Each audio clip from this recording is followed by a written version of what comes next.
Okay. I gotta figure out how to play music without getting DMCA'd or silenced. So. Wild. Didn't you say they had a Spotify playlist? I did use that, and I still got my videos silenced for some reason. What the fuck? That's a bit odd.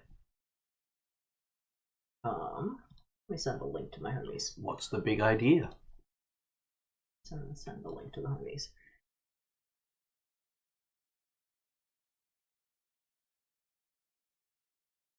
Okay.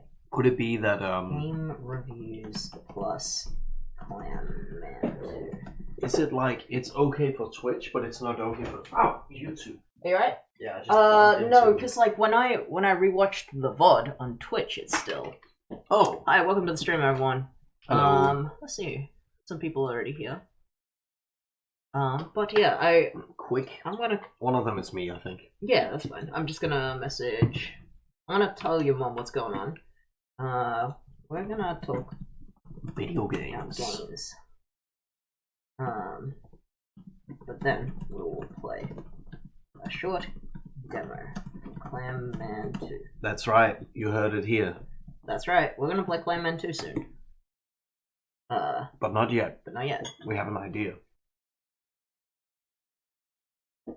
Also, we're also just eating at the moment. Yeah, sorry, we came a bit late. In fact, I might turn the other light on as well, because it's just so dark. I'm just like feeling real tired. Yeah. I've been feeling tired all day. Oh yeah. A little bit. Oh, the tea! After Yes. you're done eating, Johnny. Yeah, I can make tea. Yeah. Boiling some tea. I also need to go to the bathroom before we not- really get started. Before we really get started, let me boil the water. Sorry. The NBL stream was playing for a second on my thingy. Judging, reviewing games, then playing.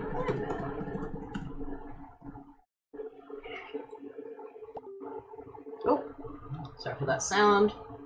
Get the tab there. And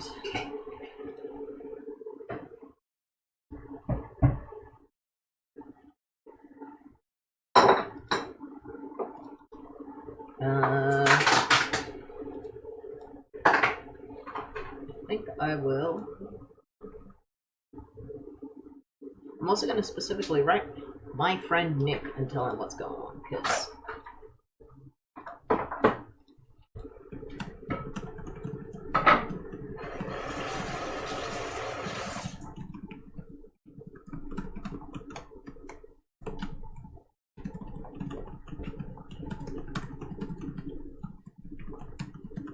Oh, Jordan Rasco is doing Sea of Thieves. Please don't leave. Okay, give me 1 second, I'm gonna go to the bathroom. Yep, sure thing. What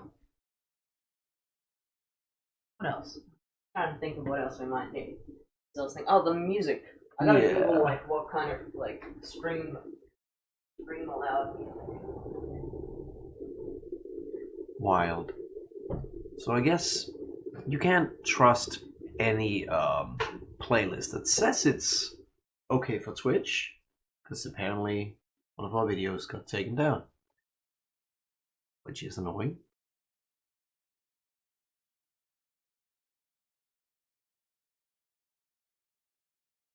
But yeah, I'll be right back as well, just a moment.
And hello. Oh, company.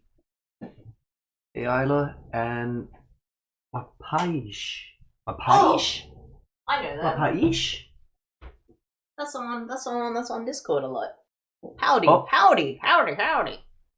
Huh? I also got a text saying, "Hi, I'm the manager from Fan's Kitchen. Do you want to come on for an interview on Saturday at noon?" Yeah! Potential job get. Potential job get. Yes. Cool. We are. I don't know if anyone heard. Oh, Crisp is here. Yo. Yeah, I don't know if anyone heard, but we are going to be eating a little bit. We're a bit late today. We're a bit slow today. Yes. So sorry for the eating ASMR. Let me double check that every mic. Unless you like it, then it's a bonus. Let me double check all the. So last time I tried to use Twitch's own Spotify-esque kind of like playing system, like music playing system. My video still got muted on the VOD. So I'm like, what the hell do I do?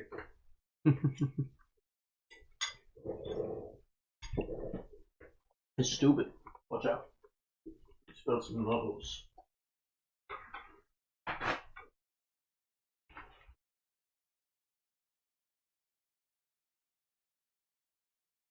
Does anyone have experience with that? Yeah. Any suggestions? Because I want to find some music if we're just gonna chill for a little while and talk about video games. And also, we would love to hear what y'all think of the video games. Yeah, the VODs get muted if they detect a DMCA-able song. So when I did that animation stream, I specifically found Twitch's own program called Soundtrack by Twitch, and I played music from that, and it still got like yeah. Also, I noticed my chat box is a little. I feel like that must be an error. Like you should be able to complain and. It's not the end of the stream. I'm just fixing up some stuff. Just some pranks. Yeah, it has been happening. I'm like looking online right now and it says other people have the same problem as well. So I'm just kind of quickly googling that before we start the stream. I realized with our current setup, I actually am not connected to your computer's audio. But hey, Jesse, let me know. Tell me.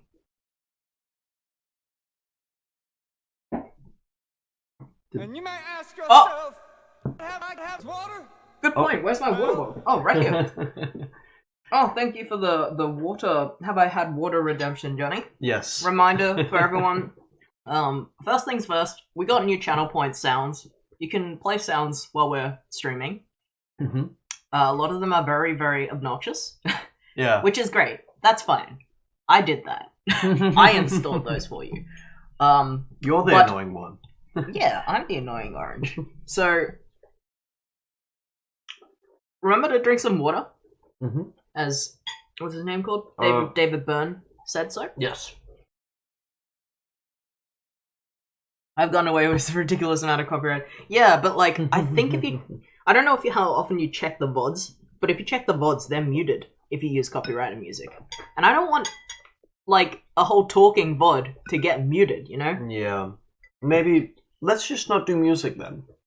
So, I mean, it's gonna be a little bit boring at least, but... So, like, I've been uploading my VODs to YouTube because I want, you know, the record of us having played games be on there. And when I uploaded my animation stream, unfortunately, it was just like first like few minutes where I say, "Oh, the music's not playing," and Isla's like, "Yeah, the music's not playing." I'm like, "Oh, let me fix that," and then the whole VOD is muted after that. Oh man, I have an idea for everyone watching. You find your favorite Spotify playlist and play that in the background while listening to us. Problem solved. We did it. Customizable playlist for this stream. I play game OST and non-copyright music only for streams. May not be ideal though. I don't think that 100% works either. I'm pretty sure you can get DMCA'd for that as well, so that's why I'm not doing it.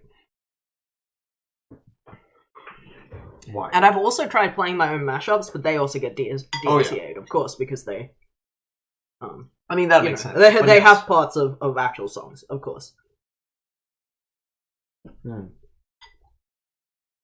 I did try to do a September bit with Donkey Kong Country, and had trouble clipping it. I thought it was just having a bad day, but that might explain it. I would say it's very likely if that was a music-related bit that you were doing. What we can probably do, play one of my mashup albums at, like, 50% speed. No. I think that would be very funny. This is so stupid. I think that would be very... No, it wouldn't pick it up. No, it wouldn't pick it up because it will think it's like a different song because it's so slow. Faster. You want a Nightcore mix of my album? Oh, I think that... That's why they do it. That's why they make do it. music. Oh my god.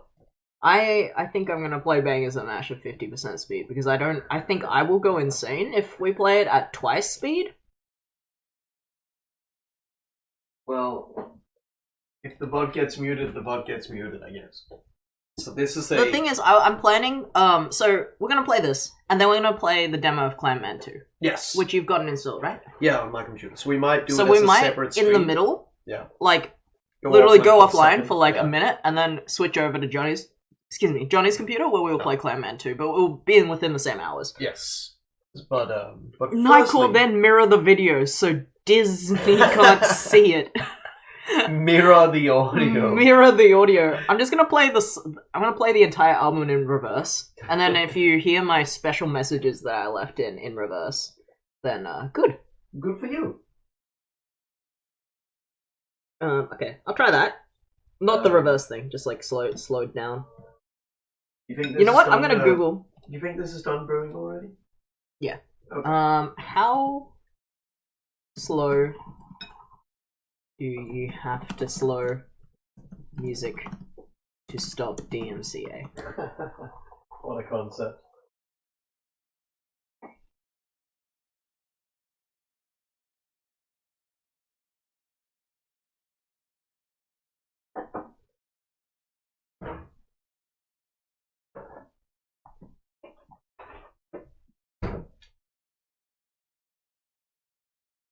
Nobody's answering. It's just saying you can't do that. That's still That's still copyright. Yeah, I mean it is. But that's not my question, is it?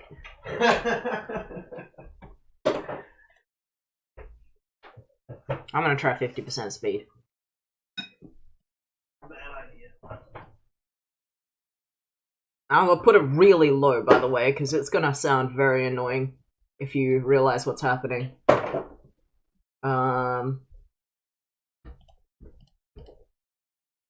Just find some audio of the beach. Some white noise. Yeah, the sound it makes is just like the song from the legend. Can you hear that?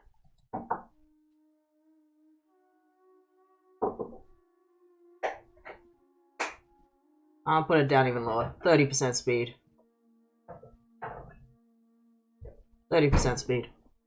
You don't hear it? How about now? I can sort of hear it. It's very slow, so you might not realize what's going on. Can barely hear it. Okay, good. I mean, I'll turn it up a little bit. That's how slow we're going. 30% speed. Fall asleep stream. It's not getting in the way of our talking, is it? Because I will turn it down if it gets in the way of our talking. Yeah. Alright.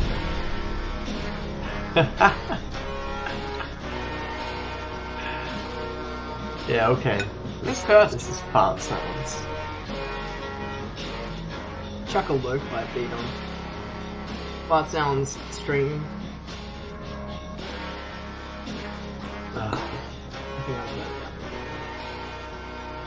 This is... Be loud with the curse! Okay. This is too distracting. I'll turn it real low. No, that's still pretty high.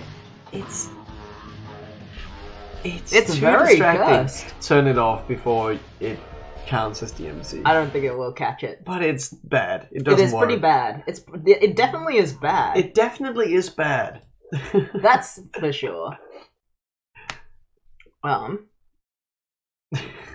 So I guess that's not it.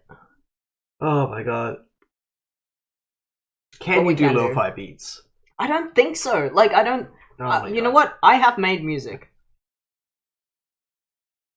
I've made music. I think I Your can... own video game music. Yeah, I think I can play on at least my video game music. Put that and on loop. And I'll loop it, and when it gets really, like, annoying, then tell me to switch. Because they are loopable songs. That's probably the best I can do for music. Yeah, that'll do.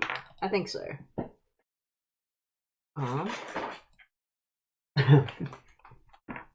It's just funny, like, making your own music so you don't get... I want to actually, Flames. like, real talk, I actually want to make more music. I plan to make a very, like, kind of what's it called? Hotline Miami. Rat rave, sewer rave. Oh, yeah. Ooblets battle music, that kind of, like, just grungy, boppy kind of... I want to make music. I will make music, but not right now. Let me chuck on something. It'll happen when it happens. Yep. I'll put this on. I'm gonna turn it down. This is my own music. And it's gonna be on... Make it... And just tell me... Make it Just like... Okay, so the channel points...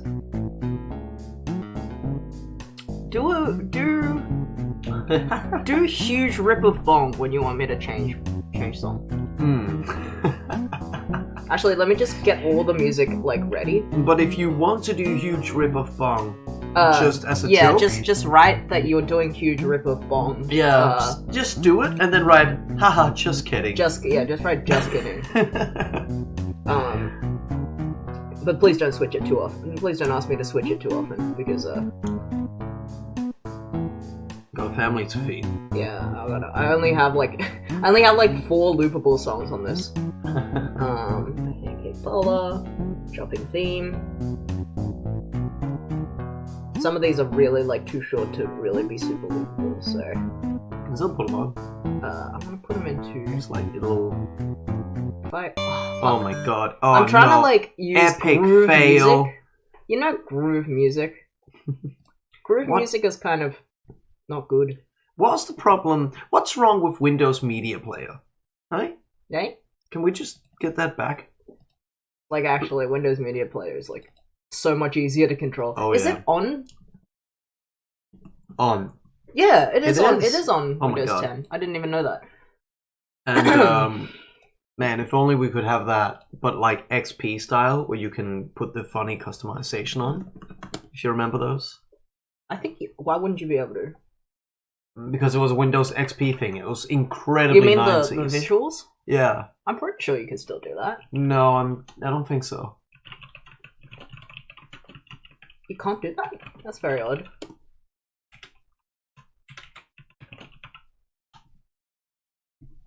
Just give me a second to Also- make my brain work. Because, you know, part of the reason is they're ugly. They can't do stuff like this year. I would love to see stuff like that Look, this year. I would love it too. But the normies, Jay, Oh, don't get Oh. me started. they'll sell their stocks. Oh, here we go. Being full screen and stuttering at the beginning. Starting the beginning of the video while it loads up, so I have to watch it again. Oh, what? Yeah, it's stupid. Let me know if the music is too, like... Okay, I'm gonna put it here. That's too loud for me. That's too loud for you? Yeah, put it lower. I'll put it a little bit low. I think if that's too loud for me, it's too loud for everyone else as well. So this 'Cause music it's is just gonna loop until you give me a big bong rip. Let me add a couple more Well- that's not in the actual game. There's a couple of songs that I did that was just not used. The fishing one. How is the audio, you think? By the way, we're gonna do this for... I don't know how long it'll take. It's not Maybe like supposed an to be hour or loud. so. It's just supposed to be in the background.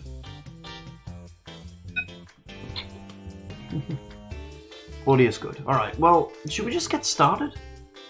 Mm-hmm. Yes. Okay, I'm still eating, but don't mind the chewing sounds. Enjoy them, even, if you can. So... Oh, that is bothering me. It's not quite symmetrical. Let me just put that. Just put that a little bit more. Oh, I don't think that's symmetrical either. That's not looping.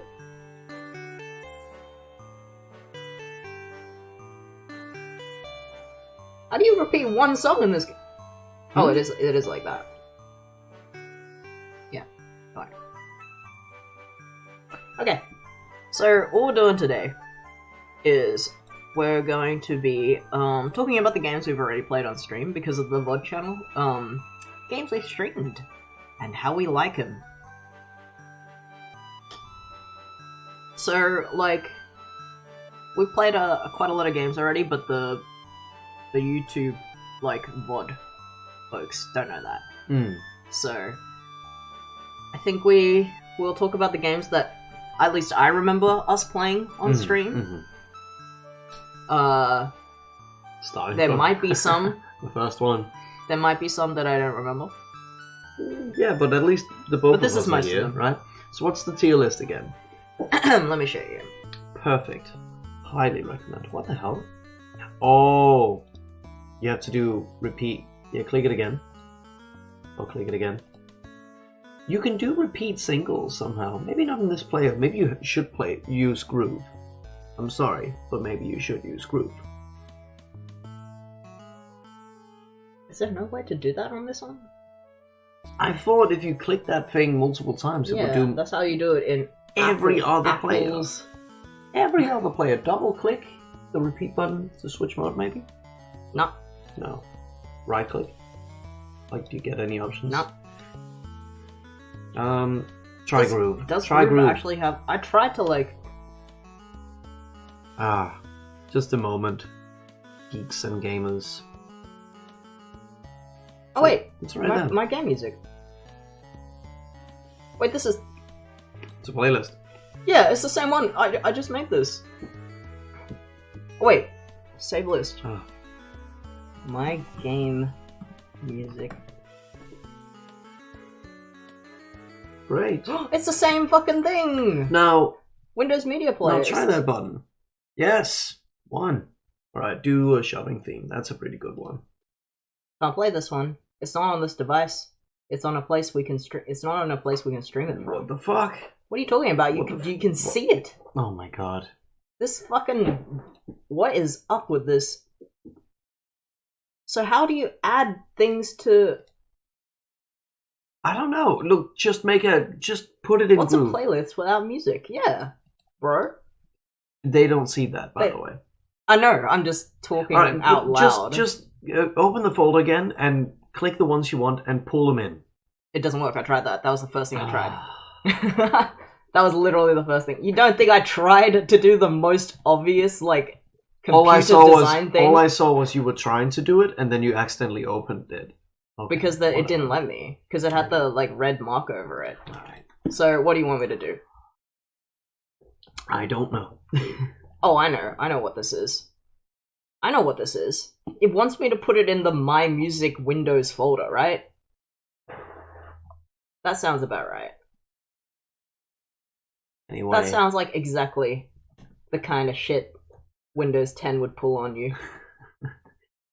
Well, sorry for the wait, but we'll get there eventually. Promise.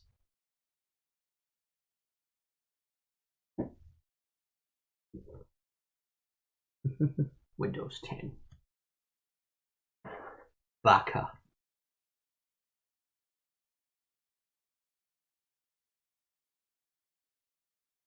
Copy.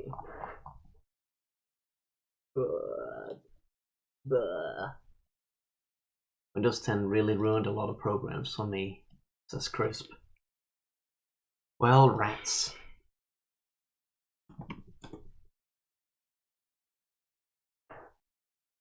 surely. I see a loading bar that says adding music at the top. We've added 6 songs. Nothing to show here. So where are Go they? into songs, not albums. I will need to delete whatever Miku Binder. Miku Binder? Whatever.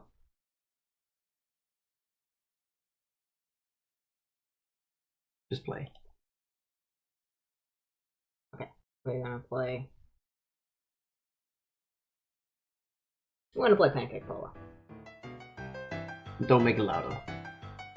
It's background music. Alright, gamers. What's the time? It's 26 minutes. Alright. I'm gonna write that. So I remember for later. That's the time code I'll put on YouTube to say this is when the video actually starts. Alright. Sorry for the wait, gamers. Let's talk about video games. Let's talk about video games. So, Jesse, what's the list? We got... The red one is perfect, highly recommended.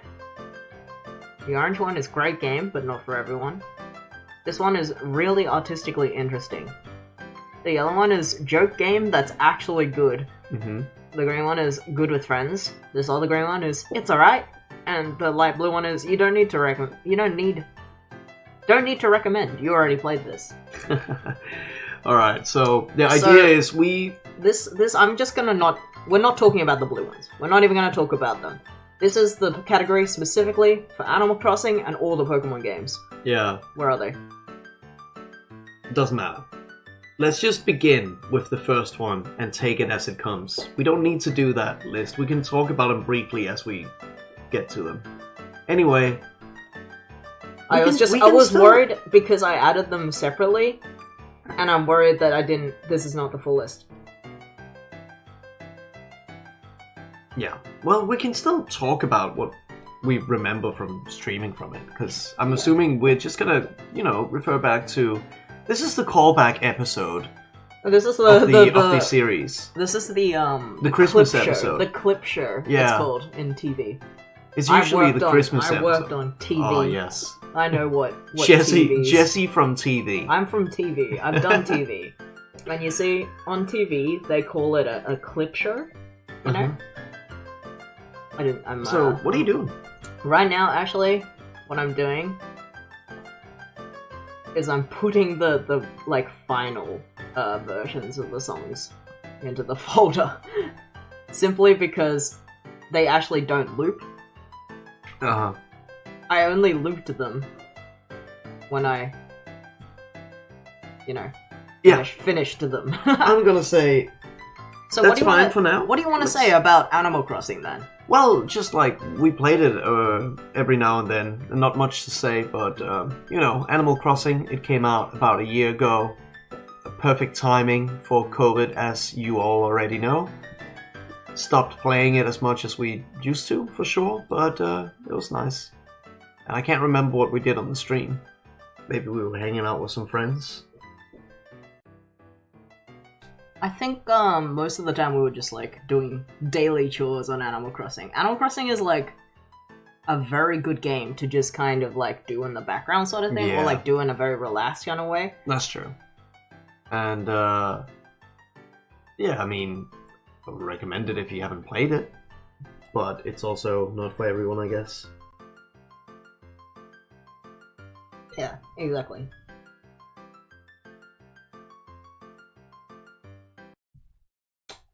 Okay. We're going Alright. to switch stuff. Just another second. Yeah, no, we're good. So what's the timestamp now? I think. No, we're already started. Do you want to talk about Animal Crossing again? No. Then that's not. Whatever. Okay, so the Pokemon games that I got down here, these are all games that we played as a Nuzlocke and as a Soul Link, as introduced by Nick. The Hot Gold and Soul Silver, I think I did with Henry, or with you. Yeah, I think that was a Henry one. Yeah, I did with Henry ages ago. That was really fun. I think the Diamond and Pearl one we did together, and the Black and White one we did together. You don't need us to recommend. Again, you don't need us to recommend Pokemon. Yeah, games. which one was with Isla again? That's the one I can't see on my list. Alright, so which... It's Ruby, Sapphire, Emerald. And... No, we just did one of them twice, right? What? Ruby, Sapphire, and Emerald are 3 Oh, separate yeah, games. yeah. Yeah. You said it really fucking fast. Yeah, because I'm a Pokemon expert. And that was fucking fun. We actually edited those, and they are on your... No, they're not. Wait, they're not anymore? Okay. No. Alright, fair enough. Anyway, well, should we just get started with Mega Man Sprite Game? Yeah, Sprite Game is a joke game that's actually good. Yes, Just straight up. 100%. It is not for everyone though. Oh god, no. Like I would also put it here. But it is. But I think it's a joke game that's actually. But it is a joke game. And look, I think it's fair to say already that joke games aren't for everyone in the first place. But Mega Man Sprite Game, highly recommended. It is free. It is funny. It is by Splendid Land? Yeah. Yeah. She did like the Mickey's Dick Smasher meme. Oh yeah. The roller coaster at Disneyland that we've all heard of and love. We know and love Mickey's it. Dick Smasher. She also, I think she also is responsible for the meme "Don't talk to me or my son again." Yes, that's true. Like the She one did. where she She did it like, with with Drake. Yeah. Yeah. And then everyone else started doing it. And she does. So if you like that kind of dumb shit, Mega Man Sprite Game. And I'll write it in the chat. It started as like a Tumblr comic, and then for some reason they made like a game Like a with Sprite a lot comic. of in-jokes, but also the in-jokes are fine as they are. It is very much a joke game, and she also made a Christmas Mega Man Sprite game. I can't remember if we played that one, but if we did, same didn't play applies. that It's a good joke game. Wapish, did you follow? Oh, Did you follow while we were streaming? maybe Wapash? we missed it. I'm Did we- terribly sorry. Are you real? We didn't even get the Yeah, where the hell's my alert box? 27 minutes ago. My Maybe- apologies. Maybe we just weren't focused. Let me test the widget because I need to make sure. Did anything? The alert went off? Okay, was it? Maybe I was in the bathroom. Okay. Oh, Okay. that was a ginger. Okay, Phew. maybe we Phew. just missed it. Okay. All right, Phew. thank you for the Phew. follow, by the way. Thank you so much. That was Ginger. That's the dog we're living with. That's Alex's dog. Yeah. And Yeah. yeah, is there anything else to say about Mega Man Sprite Game? It's a bit grungy. It's a bit. What's the word that they use for Auntie Donna? I've got to look it up. It's a bit irreverent. It's a bit raunchy. Raunchy. It's a bit raunchy. Raunchy, yes. And also, Splendid Land also has a YouTube channel, I've noticed. And she just like uploads small animated jokes every now and then. Spider-Man is epic. Epic. If you don't follow her, Fuck you. she's on Twitter. Yeah. Um, And the Tumble and the YouTube. I believe it's just spelled like that. Yeah. And friend of Toby Fox? Question mark? Yes. Definitely. Anyway, doesn't matter. There's a picture of them together. And yeah. Remember to give a big old bong rip if you want to switch the song. Oh yes. Alright, so Stardew Valley, it is just a fucking good game, but I also don't feel like we even need to recommend it because it is that popular already. If anyone's not heard of Stardew Valley, Announce what are you doing? yourself. What are you doing? Who are you? You What can if just leave the song on forever if you want, but someone else Then- can do a bong Then rip. never rip a bomb. Yeah. Unless you have to contain yourself for that, of course. Or you can rip a bong and say, haha, just kidding. That's how we know. Yeah, Stardew Valley is good. I almost want to say, like, this one is don't even need to recommend it, but it is just a really good. Well, it doesn't matter. It's there. It's an indie game. It deserves the focus.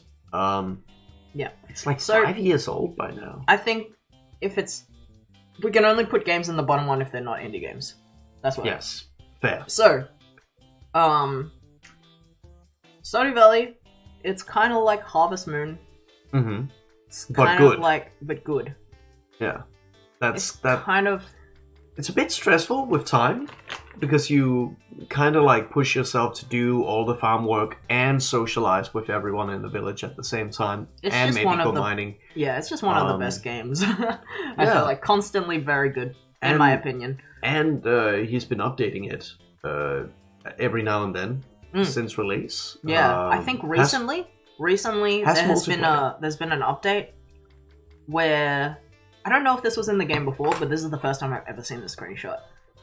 Spoiler alert! For the next 30 seconds. Mute the stream for the next 30 seconds if you don't want to hear it. Say it now. Say it now. So there's the character Krobus, like the Shadow Man in the sewers. You can take him to the movies, and he dresses up like a human. Oh, that's funny. Okay, that was a good spoiler. I think that was in the latest update, or it was in a recent update, and I didn't hear about it until That's recently. funny. That's funny. But yeah, anyway, Stardew Valley good. Yeah. It has multiplayer. You can mod it. You can mod it. Yeah, it's good. And what's next? Oberdin, perfect game. Oh, perfect game. Though it is not for everyone, I do I'll put it there. still think it is a perfect game myself. Me too. The premise is you work for an insurance company, and you are on a boat, and you're trying to figure out what happened here. Because the boat just kind of disappeared, and all the people who were on the boat also disappeared and is, presumed dead. It's a detective game.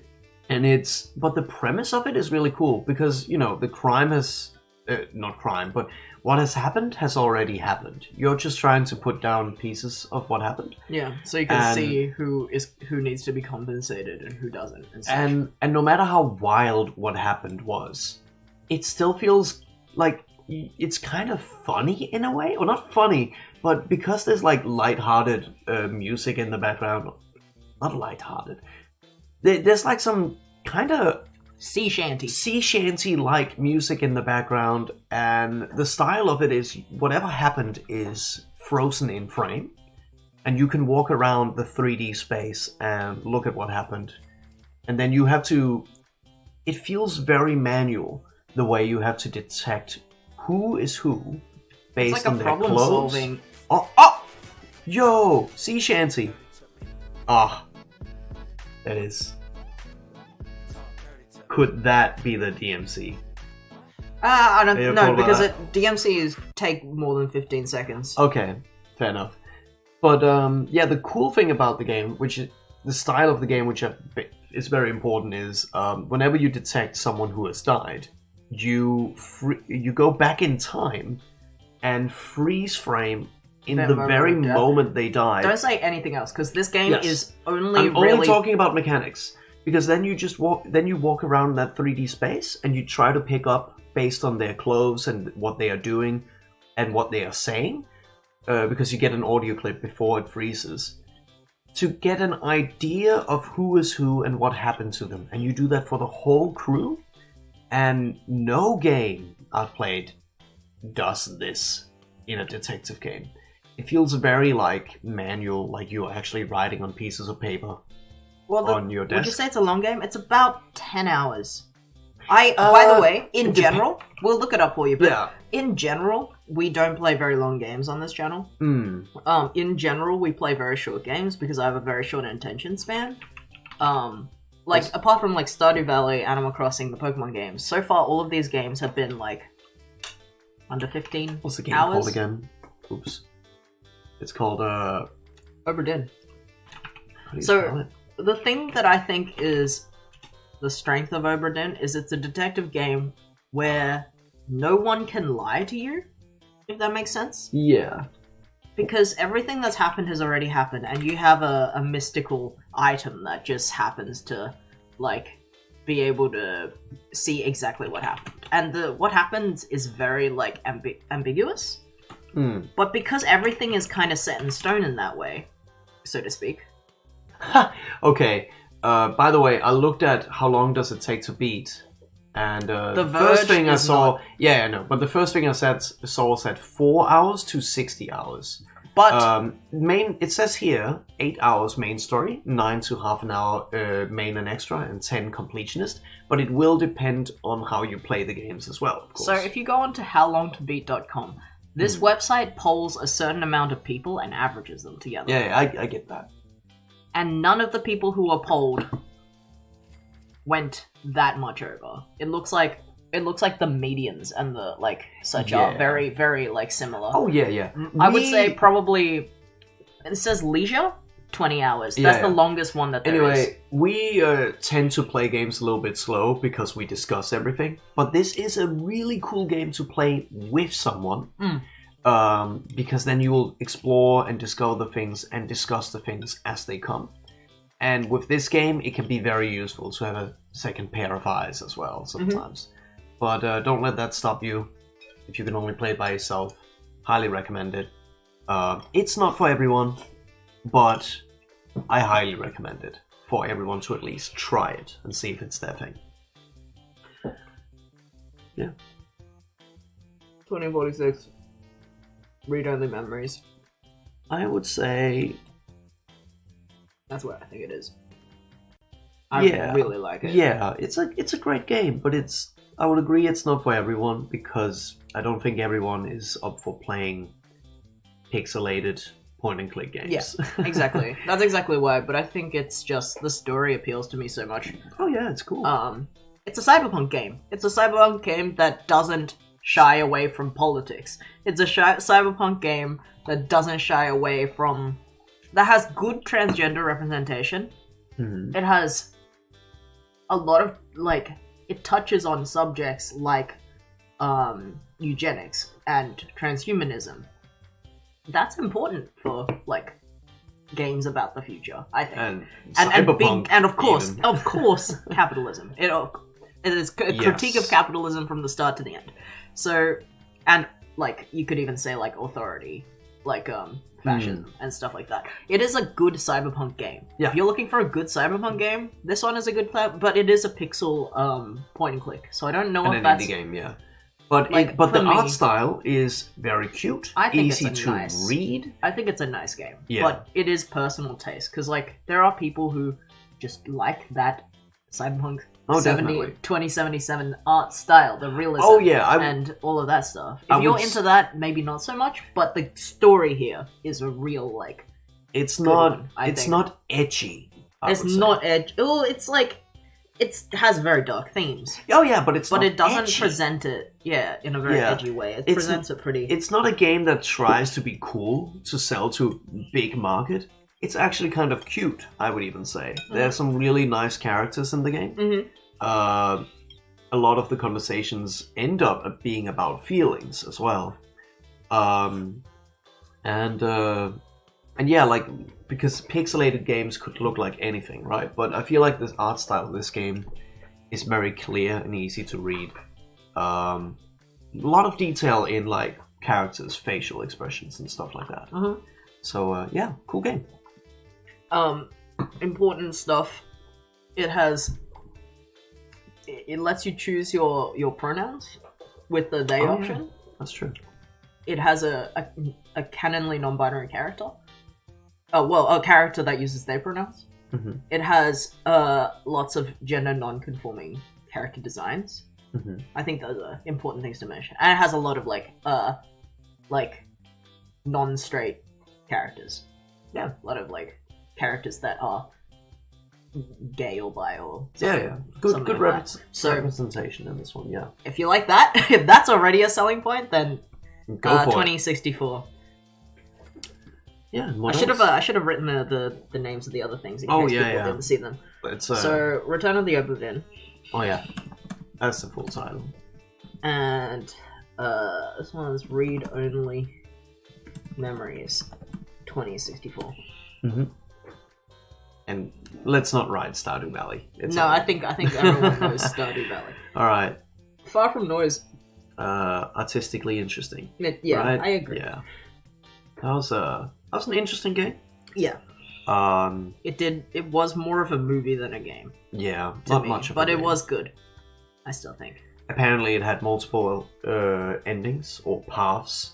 Yeah. I don't know how varied they are. Yeah. But it does feel very linear.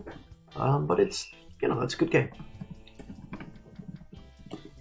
It's sweet. I mean, the premise is that this is one of the ones that is on our VOD channel. The premise is you are in a car, stuck on the edge of a cliff, like half falling.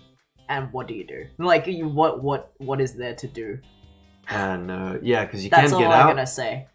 And you don't want to go down. Yeah, that's all I'm gonna say. It's just someone's experience at the end of at the edge of a cliff. And it is very philosophical. Yeah, it's a spiritual experience. Mm. All right, I have here All Aboard for Santa.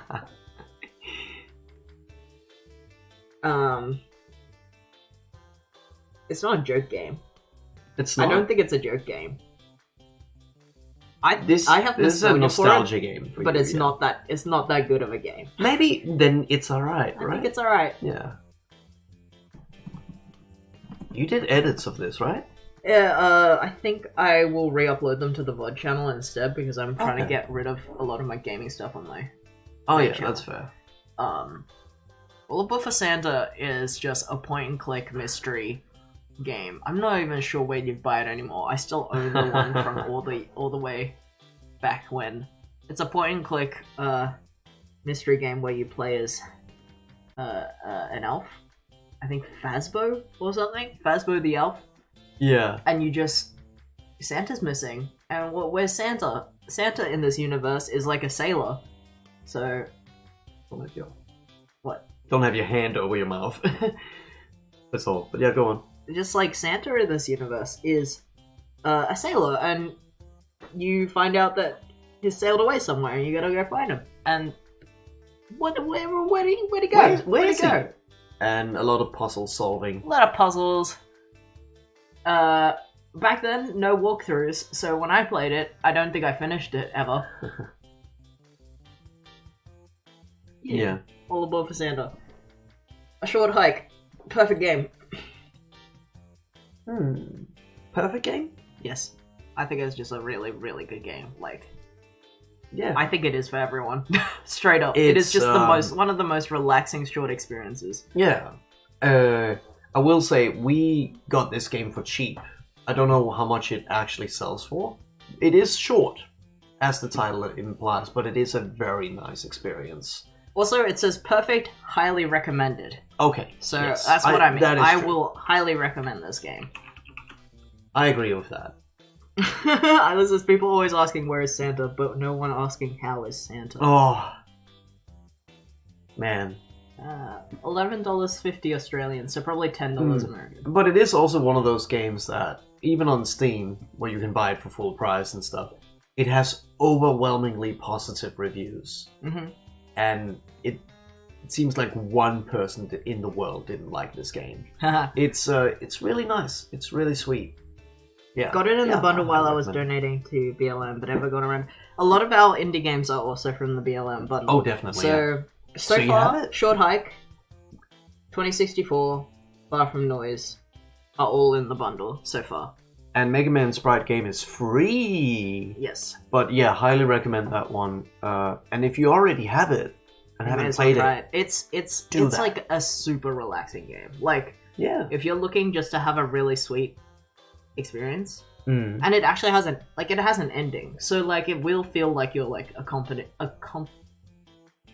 accomplishing things while you're playing it as well. Yeah, it has like but very it's fun. not pressured. Like it's not like Not you at have all, to do no. this one thing right now. No time thing in this, and the gameplay of it, like the mechanics, is really fun to do extra things because basically you can find these like feathers or something that make it so you can hover in the air for longer if you jump and stuff.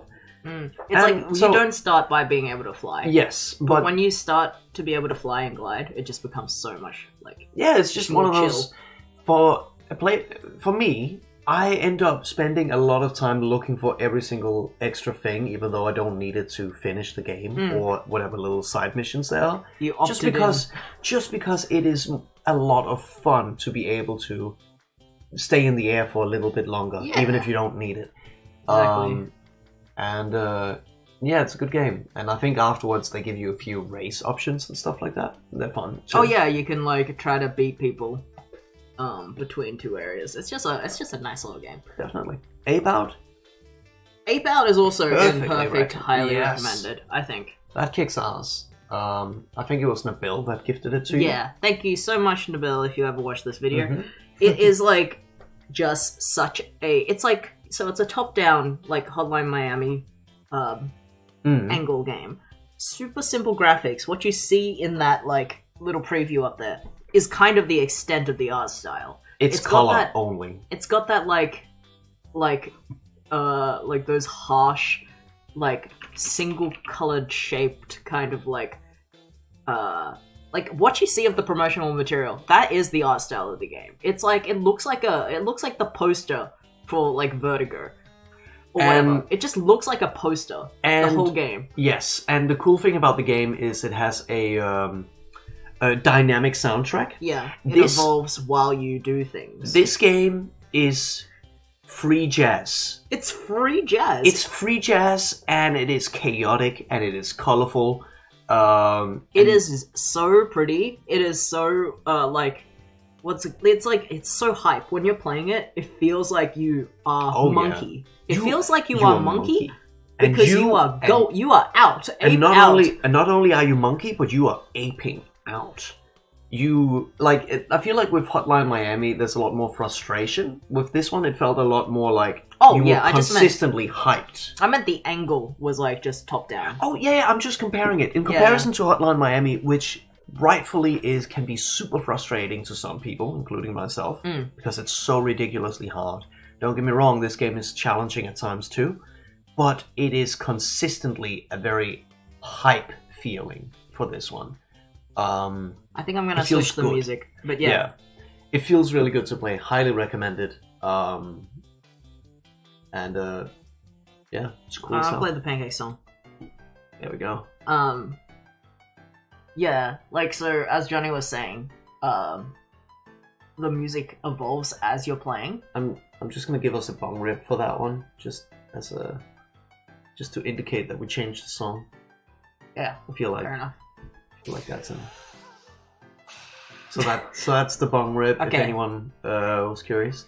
So, what I was gonna add is if you do end up playing it and you have like a Xbox controller or some kind of controller, you can definitely add to the computer. You should totally play it with a controller because the rumble is also a big part of it. I think every time you smash through a wall or throw something very big, it just vibrates in a very satisfying way. Everything you do in this game is satisfying. It's the fact that everything is dynamic, like the rumble, the music, how it just it starts. Usually, all the levels start with drum beats, just a very slow, kind of bass drum or bongo or something. And as soon as you smash the first wall or first guy, it just evolves into more and more instruments, more jazz. It's just a very good game. Hell yeah. Highly recommend the Monkey game. Art school? It's alright. I think it's artistically interesting. If you ask me, I don't feel like it tells anything important. I don't feel like the feelings are very strong. It feels a lot more like a random but kind of fun kind of experience. And to me, I would say that's just it. Alright. Yeah, but artistic doesn't just mean story. Yeah, but that's, to me, I would say it's alright. It's in the bundle, by the way. It's in the bundle. It's in the bundle, so if you got the BLMM bundle, easily check it out. I think it's. I just like moving around in those environments. I just think I like the art style. I like the colors. I like that you collect your brushes and artistic equipment as you go. Yeah. I like the aesthetic. It is a game that it's all visual. My entire enjoyment is kind of visual. And it's all up to you how you want to experience the game. Yeah. Because it'll tell you hey, can you draw a dolphin or something like that? But you don't have to draw a dolphin. Yeah, and then you get a not very good grade probably. No, you will still get a good grade. It's just a fixed grade every time. But you will have a randomized grade or something. Yeah, but you will have more fun with it if you actually draw it take the off it prompts. instead Yeah. of just... Well, you can take the prompts however you want. The point is, this is not a game you want to speedrun. Then there would be no purpose in it. And there's some collectibles as well from memory. Yeah, you collect the items that you used. And the colors. Oh yeah, you collect You get a better tools and palette, colours, yeah. And the world is kind of fun. Yeah, I And- just think the aesthetic and and the of- art and like all of that is just really nice. Mm. But that is it. It is a very visually appealing game, Yeah. as it should be. It's art school. It's alright. If you ask me. Alright. Um, Bloons Tower Defense 6 is good with friends. it's good with friends. It's not an indie game, though. But it's good with friends. And not everyone knows it. Okay. It's But on your iPhone. it's- It's on your You can Android. get it. It's cross-platform. You can play it on the computer. You can play it with your friends on the iPad. It's so good. It's good with friends. It's a tower defense game. You'll probably remember playing Bloons Tower Defense 2 back in high school. Like math computer class where you get to go on the computer, but then every time the teachers come by, you just tab out of Bloons Tower Defense 2 and you go back to your Excel sheet, but then actually you're playing Bloons Tower Defense 2. There's a sudden trend for this on Twitch. Oh, at Bloons? Bloons is extremely addicting, I would say. It's How fun. many hours do I have on it? Let's check. Or you have too many hours. You've been taking a lot of the really hard challenges, Yeah, which 'cause it's like can you be can very just- time-consuming yeah. for sure. You just put into it what you want, kind of. But I haven't done that, and I have 141 hours myself, which is a lot as well. Steam's not. Oh, it is opening. But yeah, it's. You probably it's- have like twice that, I think. We'll see about that. Yeah, it's fun. Yeah, it is fun. You are Monkey? Or, no, you are not Monkey, but you control monkeys. I think everyone knows what Bloons is to a certain degree. My playtime is Look, I don't think... 276 hours. I think that's a little bit rude, because I don't think my mum knows what Bloons Tower Defense is, necessarily. Well, your mom doesn't know what Stardew Valley or whatever it is either, but we still talked about it as We if... just still explained the games. Yeah, it's... Okay, so a tower defense game is just a game where something is going to attack your castle. That's why... Or tower. That's why it's called tower defense. Or, like, whatever. Yeah, you control You put monkeys. down... No, the monkeys are the towers, actually. You basically just... Things are trying to get from point A to point B, and you stop them from getting to point B. That's all a tower defense game is. And Bloons Tower Defense 6 is... Good. Is good. It's It's just... good. It's that, except you put down monkeys instead of guns. And what they added in 6, when they didn't have in the old games, is heroes. Yeah. So you have like one special unit that you can select from. That has ults, like in Yeah. Overwatch. So I have... So it's I fun. have 276.2 hours on Bloons Tower Defense 6, and I have 67 out of 114 achievements. Okay, Wapish. My mum has definitely heard of a Super Mario. She has definitely heard of a Pokemon. I think that's a very rude generalization. But yeah, you know, my mum is actually trying to learn a little bit more about games and stuff, and she often watches these streams. Yeah. So she can learn more than just the Super Mario and the Pokemon. But yeah, so if you are actually watching this, you could play Bloons on your iPhone. Don't buy anything. There is in-app purchases. Just the There's- game yeah. itself. Like, there's special currency, like most mobile games. Don't buy anything, you don't need to. Yeah, God no. Unless you really want to, I guess, but So- I would say don't. Chips Challenge? This is the music that we're playing it of. It's alright. No, it's not. But it's almost. No. This is your This is music. my music. I made this funny song. This is called the Pancake Parlor theme. But Chips Challenge, it uses I just want to really quick say, I was joking. You're not being rude at all. Yeah. Chips Challenge plays that like the song The Entertainer, just on loop the whole game. And it's kind of funny. It kind of sounds like this because they're both ragtime. But yeah, Chips Challenge. That is a game where it's like a puzzle game, and it came with a certain. I think it either came with a certain version of Windows, or it was something that came with like when you got to install a popular program like Office Word or something. I'm just making that up. But Yeah. it came with, it was very accessible in a certain like Windows version. Yeah. Either way, a very early one, like Either 2000, way, I you think. had it. And I had it, and I bought it again on Steam for like $1, and it's just like those early computer game puzzle games, like where, like what So- happens is you're a little dude, you don't even animate across pixels, you just walk into each square, you just like appear in each square, and you just pick up keys and you unlock doors. You pick up shoes that walk over fire so that you can walk over the fire. You pick up shoes that walk over the spikes so Jesse, you can walk over the spikes, and etc. You're remembering... You're forgetting a very important part. Why does he do this? It's a challenge that he's been given by the computer club to get a membership in the computer club from memory. Okay, Right? well, I don't even remember. I just remember the puzzles because they're fun. I remember you got like a message, and it's like you're being challenged to go through all these things. Yeah. So you can get in the computer club. It's a fun little Oh, like game from back in the day. Melody, welcome to the stream. Don't Oh, play we any got Pokemon games. Liar Gamer Mom. list. My mom played Far Cry 3. Gamer Moms. Unite. Clan Man is a great game, but not for everyone. Hmm. Clan Man, we're gonna play the demo for the sequel Mhm. later. After we're done with the tier list. Clan Man is also a point and click. Mm-hmm. It is somewhat of like a mystery kind of like adventure game. Yeah. I would say. Oh. What? Oh, Really? Let me allow that. yeah, you can allow that. Yeah. That was odd. Can't say that for some reason, but I'll allow it. But you're on thin ice. Melody's on played Doom and slurps the grey monster juice. The joke sometimes. Yeah, Clan Man has a really good sense of humor, really good writing. And And it's in the bundle too. It's in the bundle. Yeah.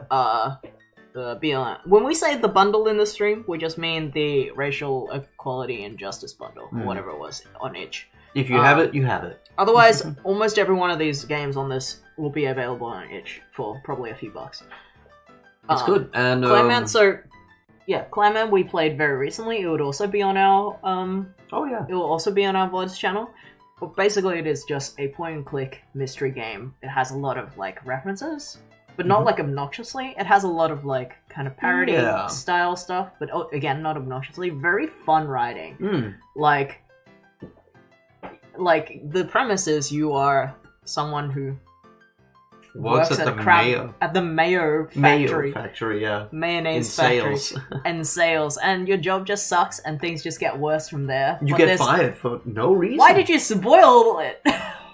That's part of the joke at the start. Okay. Anyway. The way he delivers that is Anyway, so it's funny good. at the start. It's good. It's good. Yeah. Okay. Anyway, your life just gets worse and worse as the game goes, and then you like start to think that maybe there's a conspiracy theory, so you start doing like mystery solving shit, and it's very fun. But yeah, try that out if you if you're into that kind of thing. I love the wholesome mafia crew. They're my fave. Yeah, they're Yes. fun. All right. Impossible Creatures. It's alright. It's alright. It's not an indie game. It's a game I used to play. It's a nostalgia game for me. All of these, so far, it's alright. All of these ones are my nostalgia games that we just happened to decide to play on stream. Impossible Creatures is an RTS, real-time strategy game, where you, in the main story, you collect DNA from creatures, and then you splice them together to make a creature that is made of two different creatures. In the, like, RTS version of the game, like the kind of, like, base defending game, you make armies of creatures that are made of two different creatures. Like, for example, in that thumbnail, it's a lobster and a tiger. And, yeah, depending on how impressive or unimpressive these creatures are and their parts, they will cost more or less resources. So it's a resource collection RTS kind of, like, game, and it is kind of fun if you like that kind of stuff. It's very goofy.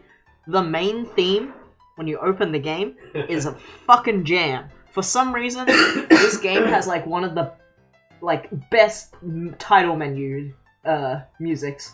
It's like this game like Jazz Jackrabbit 2, like all of these like games from this kind of era that was popular on the computer at this They were era. just wilding out. Just have like the best menu music for some reason. Impossible Creatures have really good menu music. It's like jungle. Or what it... Really? Not jungle, sorry. It has jungle sounds. It's like jazz with jungle sounds. Yeah. I'm just gonna look it up while we do this, because I'm really curious. But yeah, it's a decent game. It's an RTS. But it's alright. Compared to this shit, it's not that good. It's fun if you make it fun, because you can just make the weirdest looking creatures, and that's part of the fun. It's kind of like Sims, you know, like, because you can just do whatever the fuck you want in Sims. Sims is also not fun, in a way, but Sims can also be very fun if you make it fun. It's the madness theme. What's the madness thing? Like the Flash animation series? Remember those? I don't think it sounds like that at all. The do-do-do-do-do-do, like kinda. It's not the same. No, it is original, but it clearly has inspiration from the same thing that ripped. Okay, I want to put Night of the Consumers in joke game that's actually good. Oh, definitely. It is very good. I would also recommend it. I'm not sure if it is a joke game, but it kind of feels like it is a very satire game. Oh yeah, I mean it is a joke game. It's set up as a horror game. It's a horror jump scare, like Five Nights at Freddy's jump scare kind of like zombie game, except instead of zombies, you are just working in worker. You're just a retail worker, and the enemies here are customers having complaints. I wouldn't say it's a joke game, but it is jokes. It has jokes, and it's good. It is good. It is a joke game. It's not a serious game.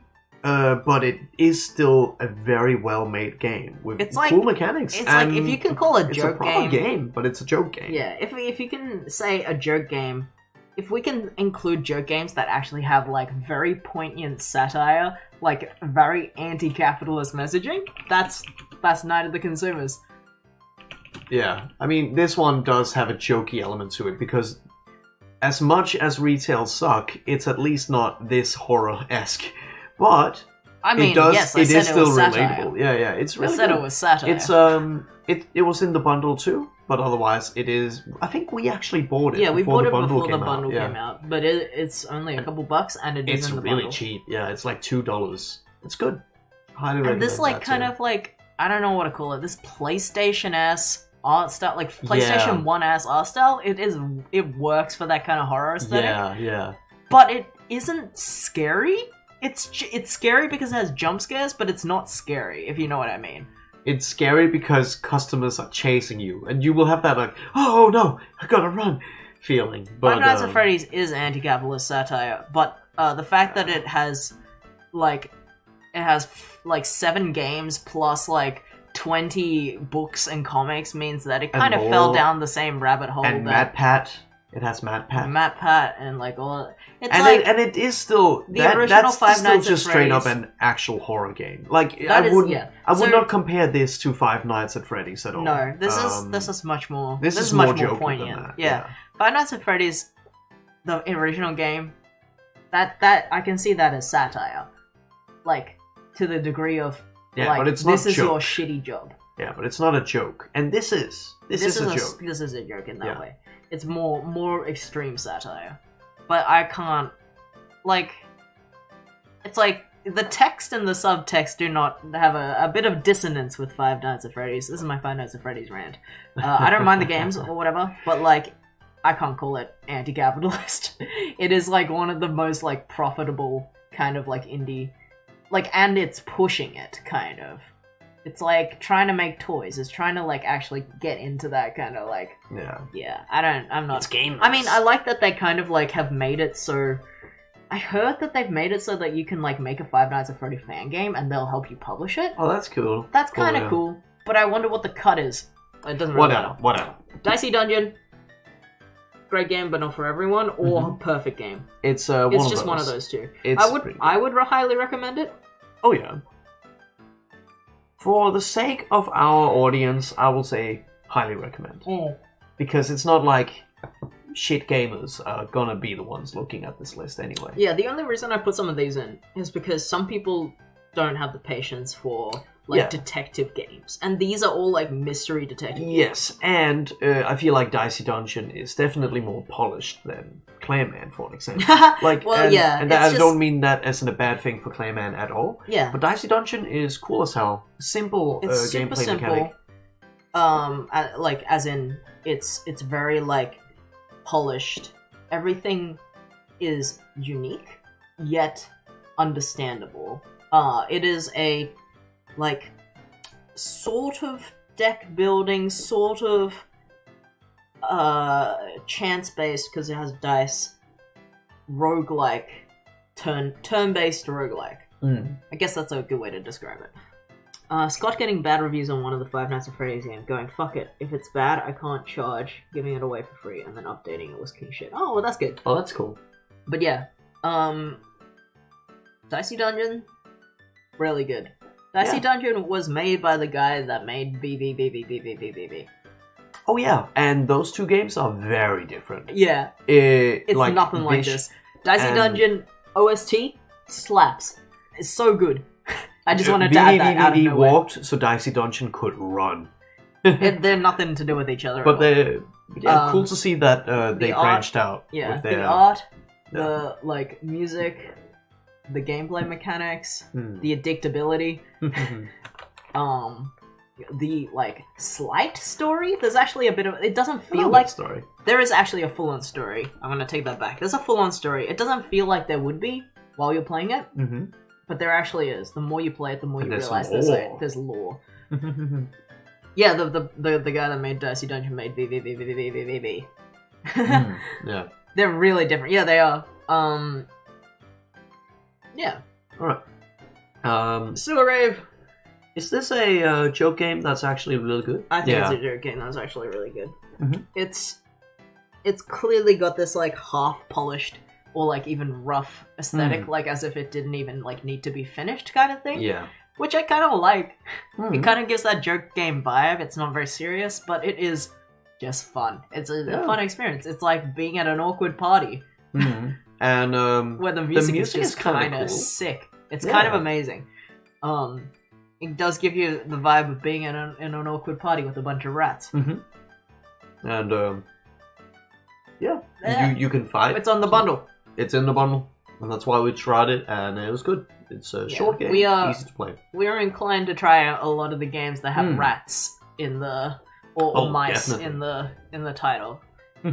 Or speaking of mice and the bundle, there is a like a tabletop role-playing game in the bundle. That is mouse themed. Let me and check what it's called. we did like two like short sessions with some friends with that, and it's fun. We never finished it, unfortunately. Yeah, it's a tabletop RPG. If y'all like that, Mouse Ritter, spelled MAU. Let me just write it down for the chat. This is in the bundle. Yeah, it is. I'm pretty sure. I know. I'm saying that as a fact. Right. Yeah, that's a tabletop RPG. So if you got you some role-playing game rat and mouse enthusiasts friends, give it a go. Give it a go. By the way, does anyone want to do a huge bong hit? I'll do a huge bong hit. Save your points. I'll do it. Here we go.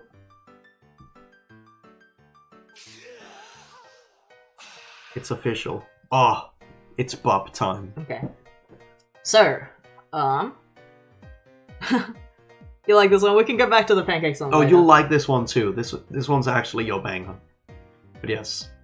I'm here. I'm okay. here. Never mind. I like this new one too. Oh fuck yeah.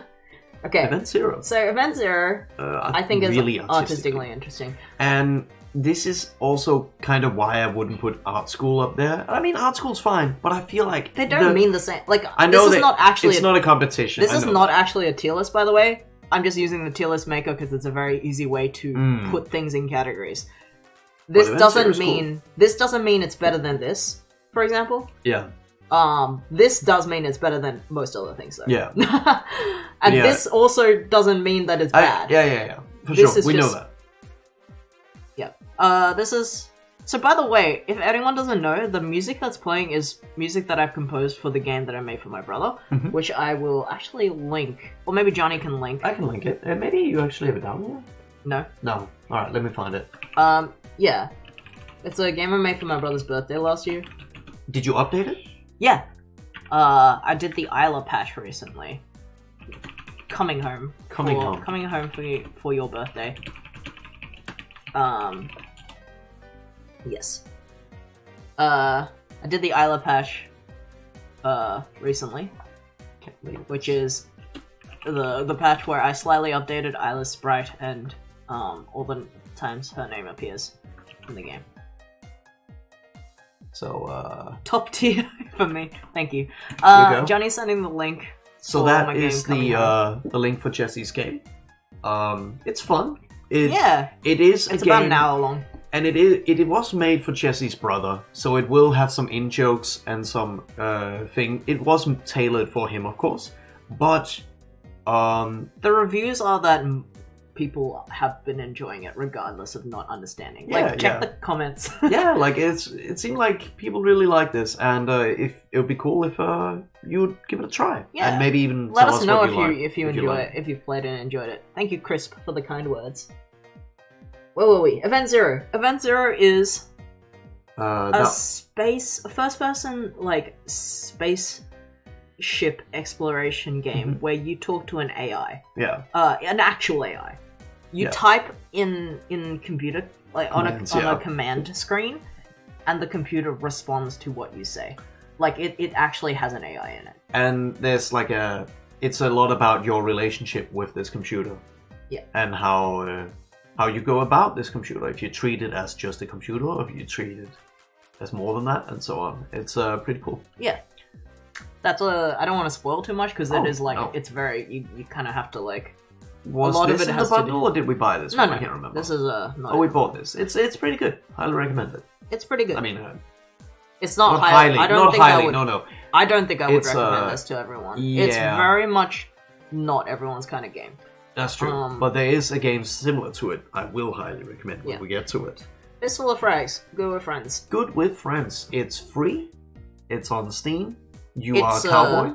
It uses the source engine. Yeah. It's just like a shooty bang bang Counter-Strike tier 2 kind of except you are a cowboy. You cowboy. And we played it a lot with Isla, and it's fun. Howdy. Pass the whiskey. And it is it's just a fun game that you can get on Steam for free. Especially if you have a group of friends and you're just looking for something to play together. Yeah. This is a really fun thing just to pick up because it's free. There's not a lot of servers around because it's not the most popular game anymore. But we made our own server when we couldn't join others, and it worked fine. Well, Isla did. Isla did. If you know how to port forward, no problem. I think I've got to put the Frog Detective games together, because... Yes, good point. So, the thing is, I really like the Frog Detective games, but I'm not sure if it's for everyone either. Again, a detective game. That's a great game, but not for everyone. Yeah, I think both of them are in the same... They are very baby.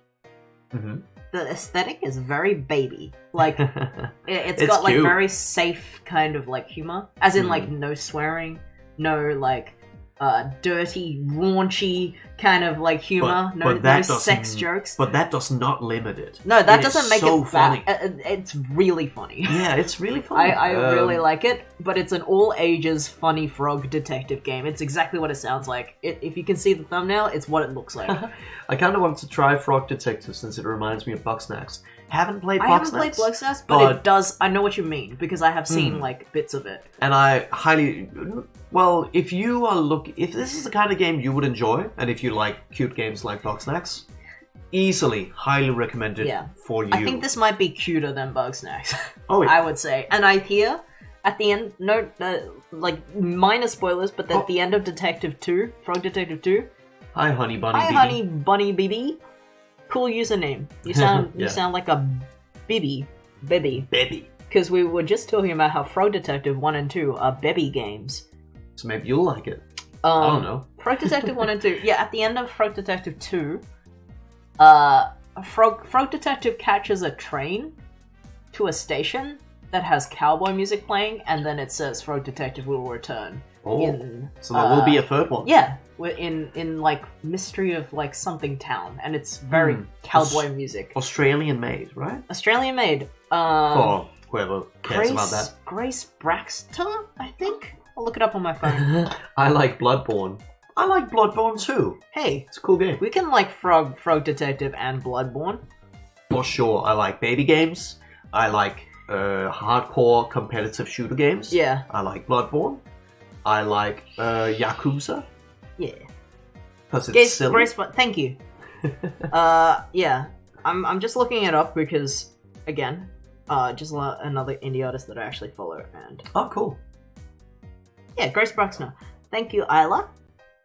Quick on the go. Frog Detective is a game where you just want to chill and enjoy cuteness. It is mostly. Yeah, but it is also a detective game. Oh, thank you! Thank you for looking up for us.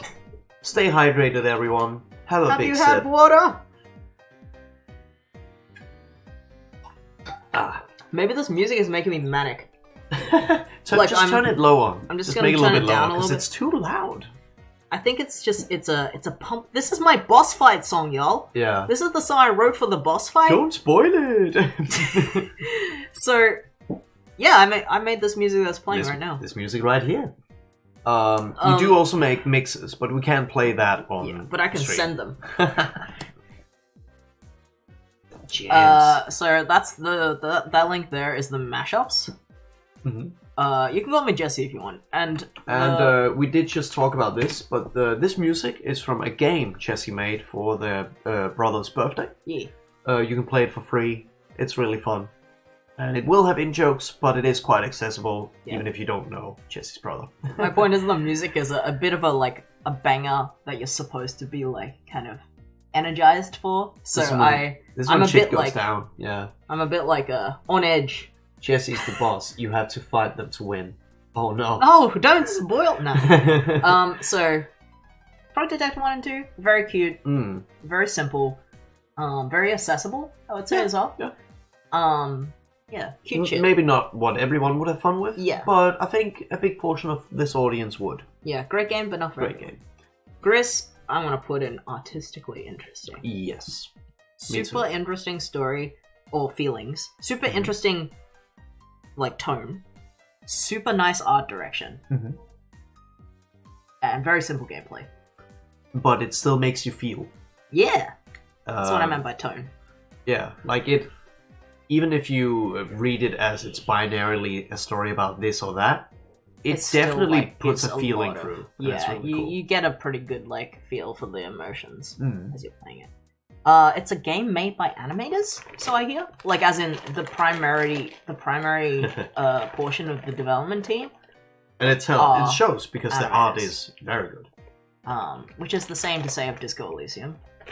Oh, Did you say Disco Elysium is also made primarily by animators? It was a studio of just like artists and writers. It was like just like a it was mostly just so they had like a brand together to put things out. It doesn't really matter. And they failed at everything. And then one of their children were like, "Why don't you make games?" And then they fucking nailed it on first try. Yeah. They must have gotten help from some really This is not about Disco Elysium. Yes. We will play Disco Elysium later. We will. When the definitive edition comes out. But yes. Gris. That is Gris, by the way. I don't think I said the name. Please. I failed at everything. I'm sorry. I'm sorry to hear that. Oh. I'm sure you're not. I'm sure you haven't failed at everything. So, Gris, it's nice. If you like very like emotional kind of like feelings in games, it is not a like clear obvious story. It kind of gives me like the vibe that like Inside gives. You know what I'm like in the not the vibe, but not the tone. Not the tone. I just mean like the way Inside is just a side scroller slight puzzle game. But it gives a very, very like distinct tone. But not a story. Like it doesn't tell you the answers to anything. It just tells you this is what you're supposed to be feeling. That's the same as Gris, except Gris is not freaking scary or weird. Gris is like very beautiful and slightly sad. Yeah. I would say Gris is kind of like, you know, the like goth emo to Inside's like kind of horror. Yeah, sure. Yeah. And with that, should we move on? Yeah, let's keep going. This is Another Lost Phone. So this is the sequel. Let me see if I can find the... So let's do the first one. This one is A Normal Lost Phone. This is in the bundle.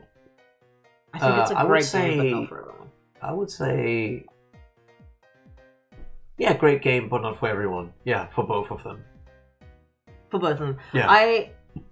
Let's talk of them as a whole. I don't know if I like the second one as much. Really? And okay. I feel like I like them both equally. Yeah, but yes. Okay, I'll put it there. I think they are great games. I also like... Okay, so the premise of both games, you can get them on your phone, by the way. You can get them as apps. They are games made to look like phone interfaces. It's supposed to feel like you've picked up a phone and you're trying to figure out who it belongs to. That's the premise of both games. Mm-hmm. I'm not gonna go into detail. Yeah. Because the stories... Excuse me, they're... But basically, in short, some information is locked to you, but you have some information and you have to be creative about how to access more information. Like, for example... Through phone mechanics. Yes. Like internet. Yeah, and so stuff like a very that. basic example, because everyone here probably knows how smartphones work. Yeah. Like, one of the like very simple puzzles at the start of both games is like figuring out what the Wi-Fi password is. Yeah. That's all I'm gonna say. That's kind of like how the game mechanics work. That's really cool. I just wanted to say how funny it is that everything in this orange section are like kind of detective games or like mystery games, and how everything here is just my nostalgia games. Yeah, that is fun. So the reason why I think that is the great games but not for everyone is because detective games just actually, like mystery games, just don't vibe with a lot of people. Yeah, that's a lot fair. of people just don't have the patience for them. That's fair. And I usually also wouldn't. It's just the fact that we are streaming and playing it very actively together, me and Johnny. And we've been seeking out some really cool games. Yeah, that's the reason why I've been able to play these like the full way through. Except I would have been able to play Frog Detective easily, and Oberdin easily. In fact, I'll put them higher, so to speak, because they are much more accessible. These ones, to me, are more accessible. These ones are like, if you are into the aesthetic, you're probably going to like it. If you like see the trailer and you like the aesthetic, you're gonna like it, sort of thing. Yeah. Yeah. A couple of things. The first Normal Lost Phone. I'm just gonna write the names of them so you don't get confused. And Honey Bunny, I hope that's not a bad thing that you can't play Sniper Elite 4, but that you're here because this is more fun than that. Sorry. It's a Normal Lost Phone and Another Lost Phone. Those are the two games. I can't remember if they're in the bundle. They might be. No, they are in the bundle. Oh, great. They're in the bundle. In the bundle. BLM bundle. So, I was gonna say, a Normal Lost Phone, that one deals with a lot of LGBTQ stuff, including... Let's not spoil it. I'm not going to. I just want to say, it deals with a lot of LGBTQ stuff, including... blankphobia. Awareness games. Yeah, that's a good way to put it. I would... In case you talked over me this then, trigger warning for, like, homophobia and transphobia stuff. This one, the Another Lost Phone, this one deals with abuse, trigger warning for abuse, suicide, etc. Mental health stuff. Both trigger warning for mental health stuff. Yeah. Anything else that we haven't trigger warninged? This one also a little bit, 2064, a little bit trigger warning for suicide, mental health stuff. It's definitely serious. Yeah. It's much more serious. But in fact, I'll put. I would still say quite accessible still. Yeah, no, that's not what I meant. Yeah. I just want to, in case people don't know. Yeah. All right. Shall we move on? Katamari Damacy. Perfect game. I highly recommend this game. I don't think it is for everyone, but I still recommend you try it because it's a very It's so much fun. I'm gonna put Watam. Where's Watam? It is so video gamey, and where's Watam? Maybe you already know what Katamari is because it's not a small game. It is. I think it's even on Steam now, but it's also on Switch. Yeah, Reroll. Katamari Damacy Reroll. That's just the re-release, remaster. Yeah, it is on Switch. I mean Steam. It's on Yeah. Yeah, it's on Switch, it's on Steam, and I think Katamari Damacy was on PlayStation, but I don't think it's accessible anymore. That's why they made Reroll. Yeah, I imagine the Reroll is remasters on probably- PlayStation yeah. as well, yeah. But it's really fucking good. The theme of it is super fun. The music is the best video game music, It is period. so satisfying. It's like- so satisfying. And basically you're rolling a ball and you're picking up things and it sticks to the ball like you're one of those bugs moving around a piece of poop. But You're imagine, a prince! except you're a space prince and the ball gets bigger and bigger and bigger and eventually you are just carrying around the whole city. It is so much fun. It's just so satisfying. It reminds me of those, like, satisfying to watch, like, Instagram compilations or whatever. Because it is just, you pick up, like, the little, like, like, the eraser, and then you get to pick up the notebook, and then you get to pick up the cat, and it's like, oh, yes! When can I move up to the next item? It's just, and the music is amazing. The entire soundtrack is amazing. It's so good. Definitely buy that and play that. The only thing, I don't think it's super accessible. It's part of, I put Watam here already, but part of the mechanic, like, this developer's, like, aesthetic, I think, is having very fun fun controls. Yeah. Difficult controls. Yeah. But fun. So But in in Katamari Damacy, you usually, if you're playing with a controller, I don't know what it is on keyboard, but you use the two sticks as if they are your hands. Yeah, like you're moving the ball left and right by moving both of those up and down or something like that. No, so you push both of them forward to go forward. You push both of them back to go back, and you push the left one up and the right one down to go right. Yeah. So it's as if you're using your hands up and down, and it's very difficult to get used to. It is definitely a game that takes time to master. It's very fun. But you can it's also play so two-player. good. Yes, that's true. Yeah. Yeah, in Reroll. In Reroll, Okay. there's a versus mode where you just With pick one up. controller. Oh my god. Yeah, okay. But yes, so Reroll, Katamari Damacy, I'll write that down for you. Reroll. And if you just search for Reroll, it should appear on Steam. It's a good one. Yeah. And I also put Watam here, just because I don't think Watam lives up to Katamari Damacy. It does not, but it's still good. It is really, I think it's such a fun, like, aesthetic. This developer's, like, art style just, like, makes me really happy. It's just delightful. It's very baby. It's very, like, I wouldn't even say it's, like, not for everyone. It's just like, the mechanics, the art. And the message. The message. And the message. It's the story, quote unquote, is not that good, but the message is very, Yeah. I think it's very delightful. It's very nice. It is. It's nice. So Watam is more of a collection game, I would say. Like, actually collection. not like Katamari Damacy where you just, like, literally collect things. Yeah. But, okay, we didn't explain Katamari Damacy either, did we? Oh, no, we did. I did, yeah. So, Watam is more like, without making spoiling... friends. Yeah, it's about making friends, without spoiling very much. You start as one dude. You start as one mayor. And you meet people, you get to hold hands with them, you get to switch to them after you've met them and seen them, control them, and you just build community. That's kind of the base of it. Yeah. Without spoiling anything. It's cute. It's good. It also has weird controls, but not as weird as Katamari Damacy, because you don't have, like, And as you're much not pressure. you're not pressured in this There's one no at all. time. Yeah.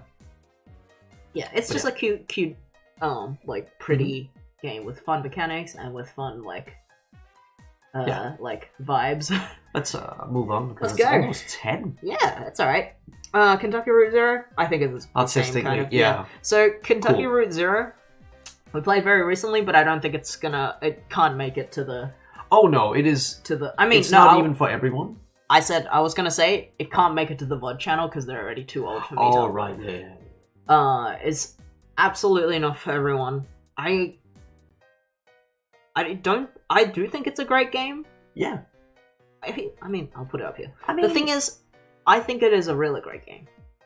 yeah. To be honest, I would prefer that over the Lost Phone games. To be honest, so I feel it lives up. It should be up there. It But is it kind is of a also very- a mystery game, but but not it is really. It You is don't- very. it's an art game. It's a very much art an game. art game. But it's not the same kind of art game as Far From Noise, where it just... Oh, no. Far From Noise true. feels like a meditation game, if that makes sense. Far Yeah. From Noise feels like an experience where you just are slow, and you say things, and you hear things, and you experience things. Yeah. Not even walking simulator, because you're in one spot. Yeah. But it is nice. It is very calming and nice. Kentucky Route Zero is a whole universe you are learning about. It is a mystery in that way, but it's not a mystery to the characters in the game, if that makes sense. Yeah, and everything is a little bit strange, and but it also has very good commentary. There is very poignant messages. There's Yeah. very, like, and I want to use the right words. There's very, like, you know, there's a lot of commentary on exploitation of labor. Let's put it like that.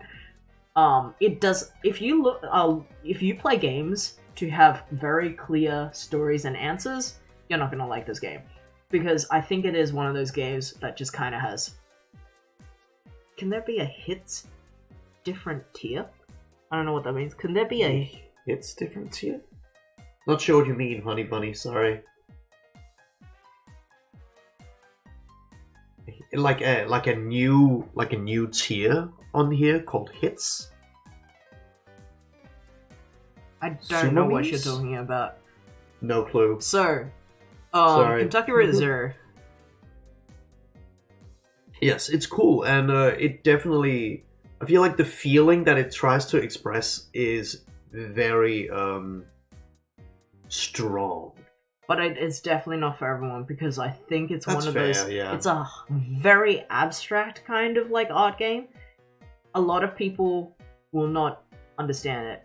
I'm not saying that as if I understand it completely. I don't think you're supposed to understand it completely. I think you're just supposed to feel it completely. Yeah. And a lot of people don't play games to just have a feeling, especially games that are like 15-ish hours, like 10 to 15 hours long.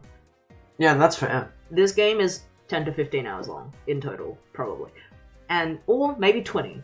I think it's within that range. It's a fairly long game that has very little action, so to speak.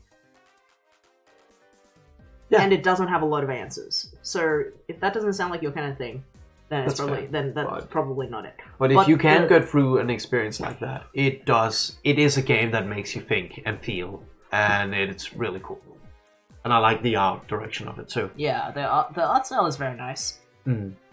It has very, it has very, very obvious, like, labor exploitation commentary. Oh, yeah. It has very,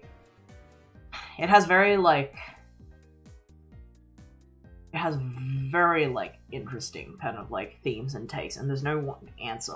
I don't think it's, like, trying to give any kind of, like, solid black or white experience. Mm. Yeah. It's a very interesting game. Yeah. Let's keep going. Later Alligator. Oh, highly recommended. Perfect. Perfect, highly recommended. It is also a point-and-click detective game, but it is just so polished, so pretty to look at. The animators that worked on this was Small Boo. Small Boo, yeah. That's the they company are they are cool. They are cute, and this game is cool and cute. They're gonna have an update. Oh, cool. They've been doing tweets about it, and You ever try Franbo? Don't know Franbo. don't know it. I just gave it a quick Google. I feel like I've seen that art style somewhere, but no, I don't know it. Yeah. So But Later anyway. Alligator is point-and-click detective game, sort of mystery game. Super simple. Like, it's not a hard game. Yeah, It's very accessible, but it's just very delightful. Humor is on point. and so Animation many good is jokes. on point. Character design's on point. On point, and it's just fun and cute. Music and is on highly- point. Music is so good. I music forgot by about Two that. Miller. Music Oh, by Two Two Miller Miller. made it. Yes. This one, music by Two Miller as Oh well. my god. I don't know what else has music by Two Miller, but 2064 and Alligator has music by Two Miller. Man. Patton's my son, and I'll harm anyone who harms. Yeah, he's a good little baby. But yeah, what's next? What's next is Minecraft. That is a good. Everyone knows it. Everyone knows it. Don't need to recommend it, but it is good with friends. It's an indie game in put quotation marks. It is good with friends, but put it down in everyone knows everyone it. knows Minecraft. If we you don't don't need know to what talk about Minecraft are, you're not even my mum. Johnny's mum knows what Minecraft is, so we don't even need to explain what Minecraft is. Exactly. I'm gonna switch the song. Yep. Because we've had this it on music for a long time, yeah. But is making me manic. But we have been playing Minecraft with some friends on a server, and it's been a lot of fun. And we're probably gonna do that soon when the new update comes out. But that being said, we don't really know much about. We're not like big on Minecraft, to say the least. Anyway, It was on it's in the National Video Game Museum, and a kid's mom had never heard of Minecraft. That is kind of almost amazing that you can go without like hearing about Minecraft. But yeah, we don't need to say anything about Minecraft. Minecraft's fun, especially good with friends. So, Secret Little Haven. which one was that? That was a computer UI one. Yeah, it's a computer UI game. Ah. And the story is very, very LGBT. I think it's not even a spoiler to say it has very, very strong trans themes. Yeah, let's say, for me, I'll say really artistically interesting. It was cool. Yeah. I'm not sure if I think it's up here. I think it's a great game. I just think it's a great game because I like... And I mean, considering we put the phone games up there, this is the same premise. That's the reason basically. I put the Lost Phone games and this, is because I like games that have like a kind of an alternative narrative method, and using a computer only seeing the screen of the computer, I think is a really cool way of telling a story. Same with seeing only the interface of the phone. Yeah. I really like that. I don't really like the game Simulacra, but I still think it is a really cool game because it's a Simulacra is a horror game that also uses the phone interface, kind of like these. It's it's a Lost Phone. It's kind of silly, but it's also kind of cool because it is just using a phone. I love when games tell, like, if you haven't noticed, this is a very indie game based list. That's because I personally really like games that have like alternative kind of like narrative methods. Yeah. Secret Little Haven, very transgender, happy transgender story told through instant messaging / like web. Old school, like, it's a fun mechanic for a game too. Yeah, kind of like a 2000s aesthetic. Like even a late Mac. 90s. Yeah, it's like it's using like old school IM instant messaging stuff. Yeah, it's nice. It's pretty. But there is a trigger warning for this one as well. It also gets pretty dark. Yeah. All three of these ones gets pretty dark. So I don't know if you. But yes. Chris says this game hit me so hard. Secret Little Haven has some trigger warnings. Yes. Yeah. One shot. Also, same category. Yeah. It's not highly recommended, cool. But it's pretty good. Yeah. I only don't recommend that because it is one of those games that's also not for everyone. Yeah, there are games that have a similar feeling that maybe do a little bit better. Although I think it's a great game though. Although we played it through the bundle for it's in the bundle. But if you buy it on Steam, you actually get This is on the bundle too. If you buy one shot on Steam, you actually get a bigger patch for the game with a lot more content and maybe even different endings as well. So we kind of have like version 1 of it, but it seems like there's almost a version 2 of it at this point. Yeah. There's a couple of versions. There's a very early version, if you got this game ages ago. Yeah. Just don't play that one. It's basically broken. The one in the bundle is fine. And if you like it, and maybe you detect that you like it early on, then maybe consider buying it on Steam, because it sounds like the patch the new content that's in it is a lot. We haven't actually said anything about the game yet. It's kind of Undertale-y. That's kind of all I can say about it. As in, it's got really sweet characters. It's got... I don't think it's fourth wall breaking. I don't think it's what's it called? I don't think it's a spoiler to say it's somewhat fourth wall breaking. That's very early in the game that they kind of tell you that. Or imply that. It's got a few characters. what I really like about One Shot is that it doesn't give you an easy ending. Yeah. I really like I love Undertale. Undertale is one of my favorite games ever, but the thing that it doesn't do as well as One Shot, I would say, is that there is a definite perfect ending and there is a definite worst ending, which is fine, because that feels nice for Undertale. It's just satisfying. But in One Shot, it also builds the right tone to not have the best ending and the worst ending. Oh, yeah. The best ending, without spoiling anything, doesn't feel 100% satisfying, but that's good, I think. Yeah. That's its strongest point. It still has a bit of sweetness to it. Yeah. Yes. But that being said, we have not played the game with all the new content. That's true. I think that version has more endings than the one that we played. Okay. Which is why, if you end up playing this, if you have it in the bundle or whatever, and you pick up that you like it, maybe consider getting the bigger experience. Because we have not tried that, and maybe that one's even better. Of the version that we have, we got the quote-unquote best ending. Yeah, and that being said, as really like Chris the ending. said, yeah, that bittersweet ending was still very good. It's a really good game. It's not a bad game because the ending wasn't perfectly happy. That's not what we mean, though. Yeah, in fact, that's kind of why I like it. Yeah, for sure. And that's also why it's not for everyone, because I think Undertale is one of the best games, simply because it is easy in that way. Yeah. It's very satisfying. Yeah. When you finish it, quote-unquote, properly, which the game urges you to do in Which Undertale, is also really hard to do. when you finish the game properly, like the game urges you to do in Undertale, it just feels nice. Yeah. When you play One Shot, nothing feels very easy, none of the choices feel easy, and even the best ending that we experienced doesn't feel easy. And I love that, but not everyone loves that. A lot of people do not like that. Yeah, that's fair. And that's why it's not for everyone. And I also want to say about this game that we still, up to this day, reference this little joke in the game, where there's a little toy that goes, "Hello." That's from Look Around You. No, it's from this. Remember there was in the hotel rooms? There's this little penguin thing. And when you click it will go, "Hello." The voice you're doing right now is the one from Look Around You. Okay, but I was thinking about the One Shot thing. I don't think it doesn't say it like that in One Shot, but it does say a very similar okay. joke. Anyway, that's what I was referring to the whole time. The ending of One Shot gives you a very non-satisfying feeling in a good way, I think. Like, not a perfect ending. And I think that's also why I would put Kentucky Route Zero in this category, because it also doesn't give you a quote-unquote satisfying ending. Yeah. It's just an ending. Ooblets...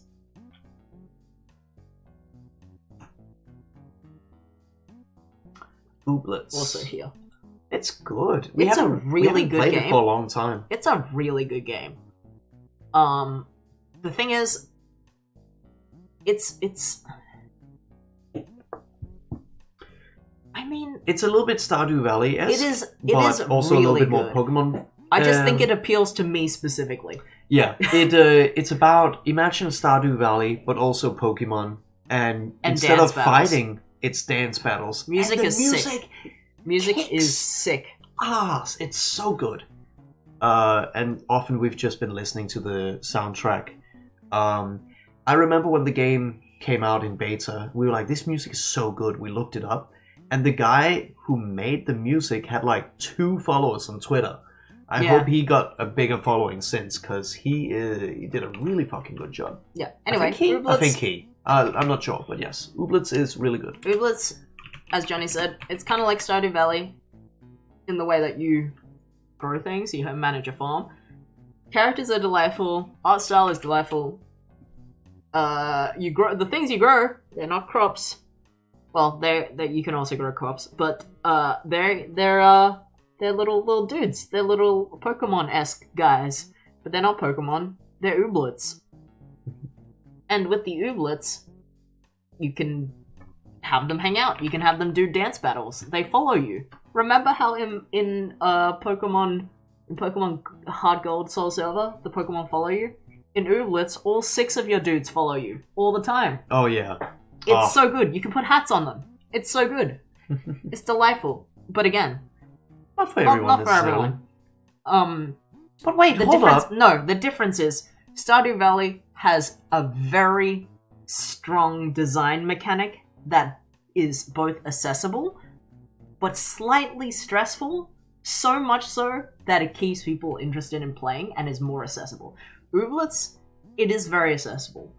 Maybe when they finally finish the game, it might even be a little bit better. Yeah, but for we now, haven't played it for a while. It's much slower. It is so much slower than Stardew Valley.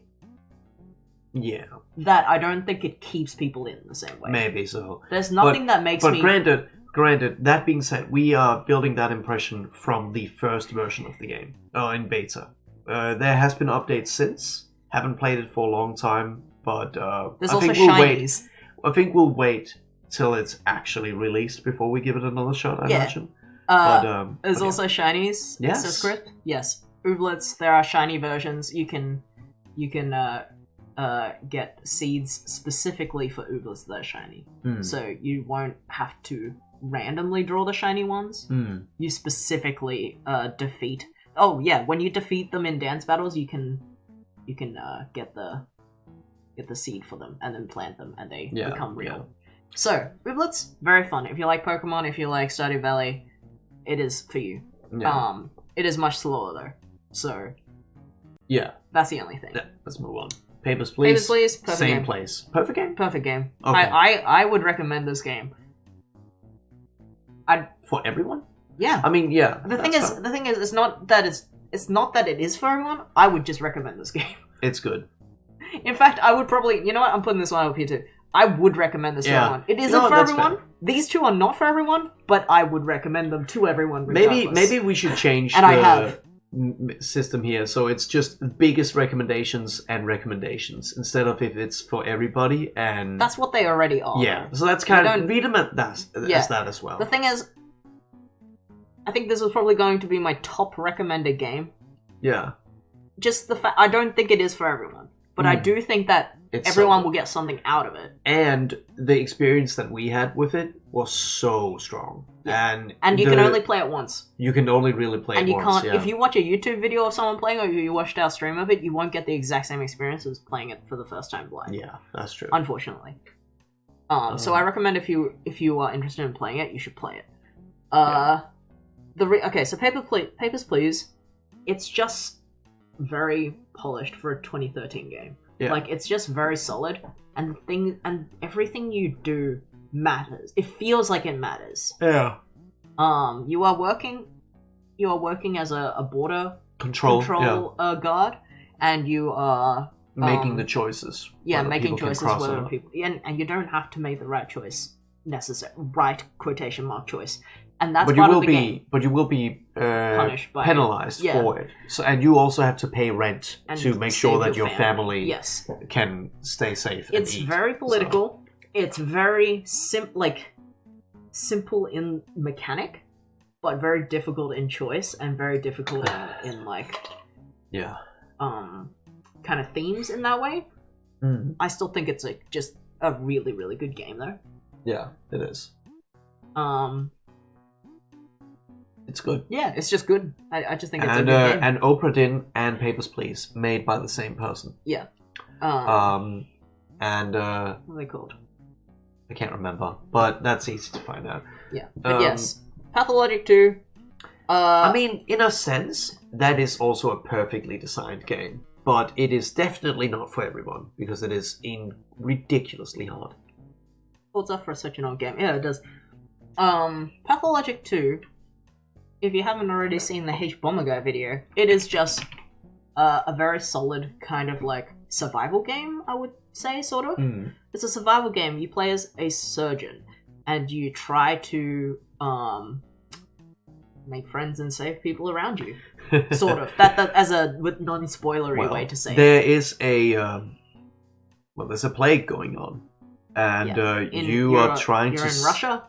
You are... Well, in fantasy Russia.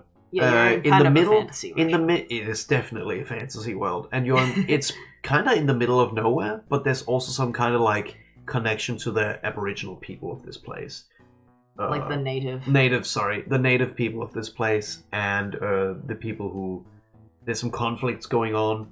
Yeah, there's a lot of politics going on. It is also very political, of course, and you have to. It's very abstract.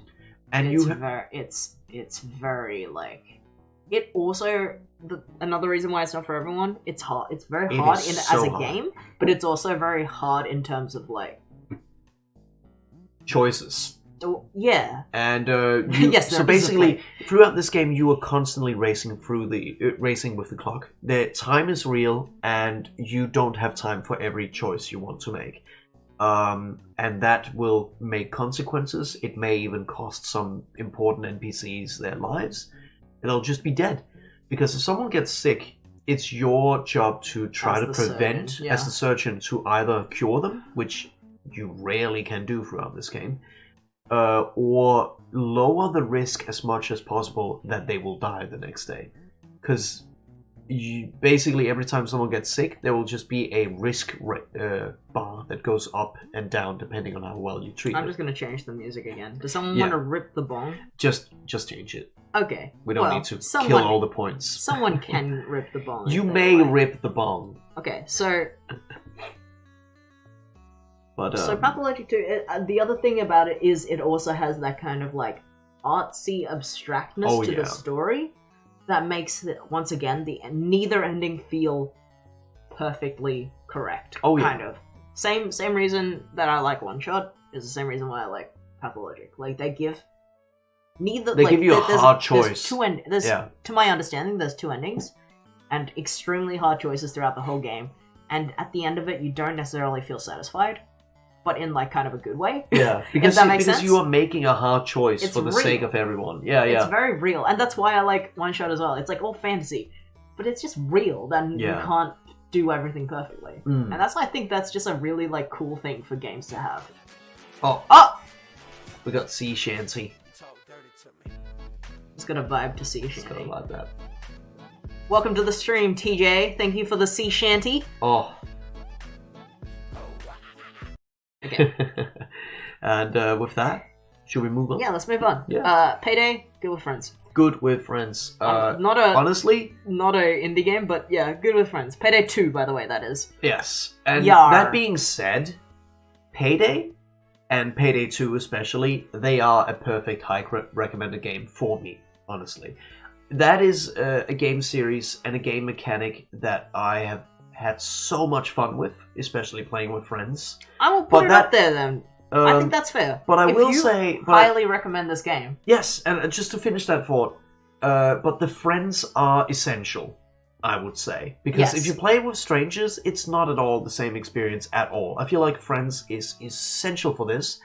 And the music is so fucking cool. Let's explain it really briefly. Yes. It is a first-person shooter. It is a heist-based first-person shooter. Co-op. Sort of like Left 4 Dead kind of stuff. Four-player co-op game.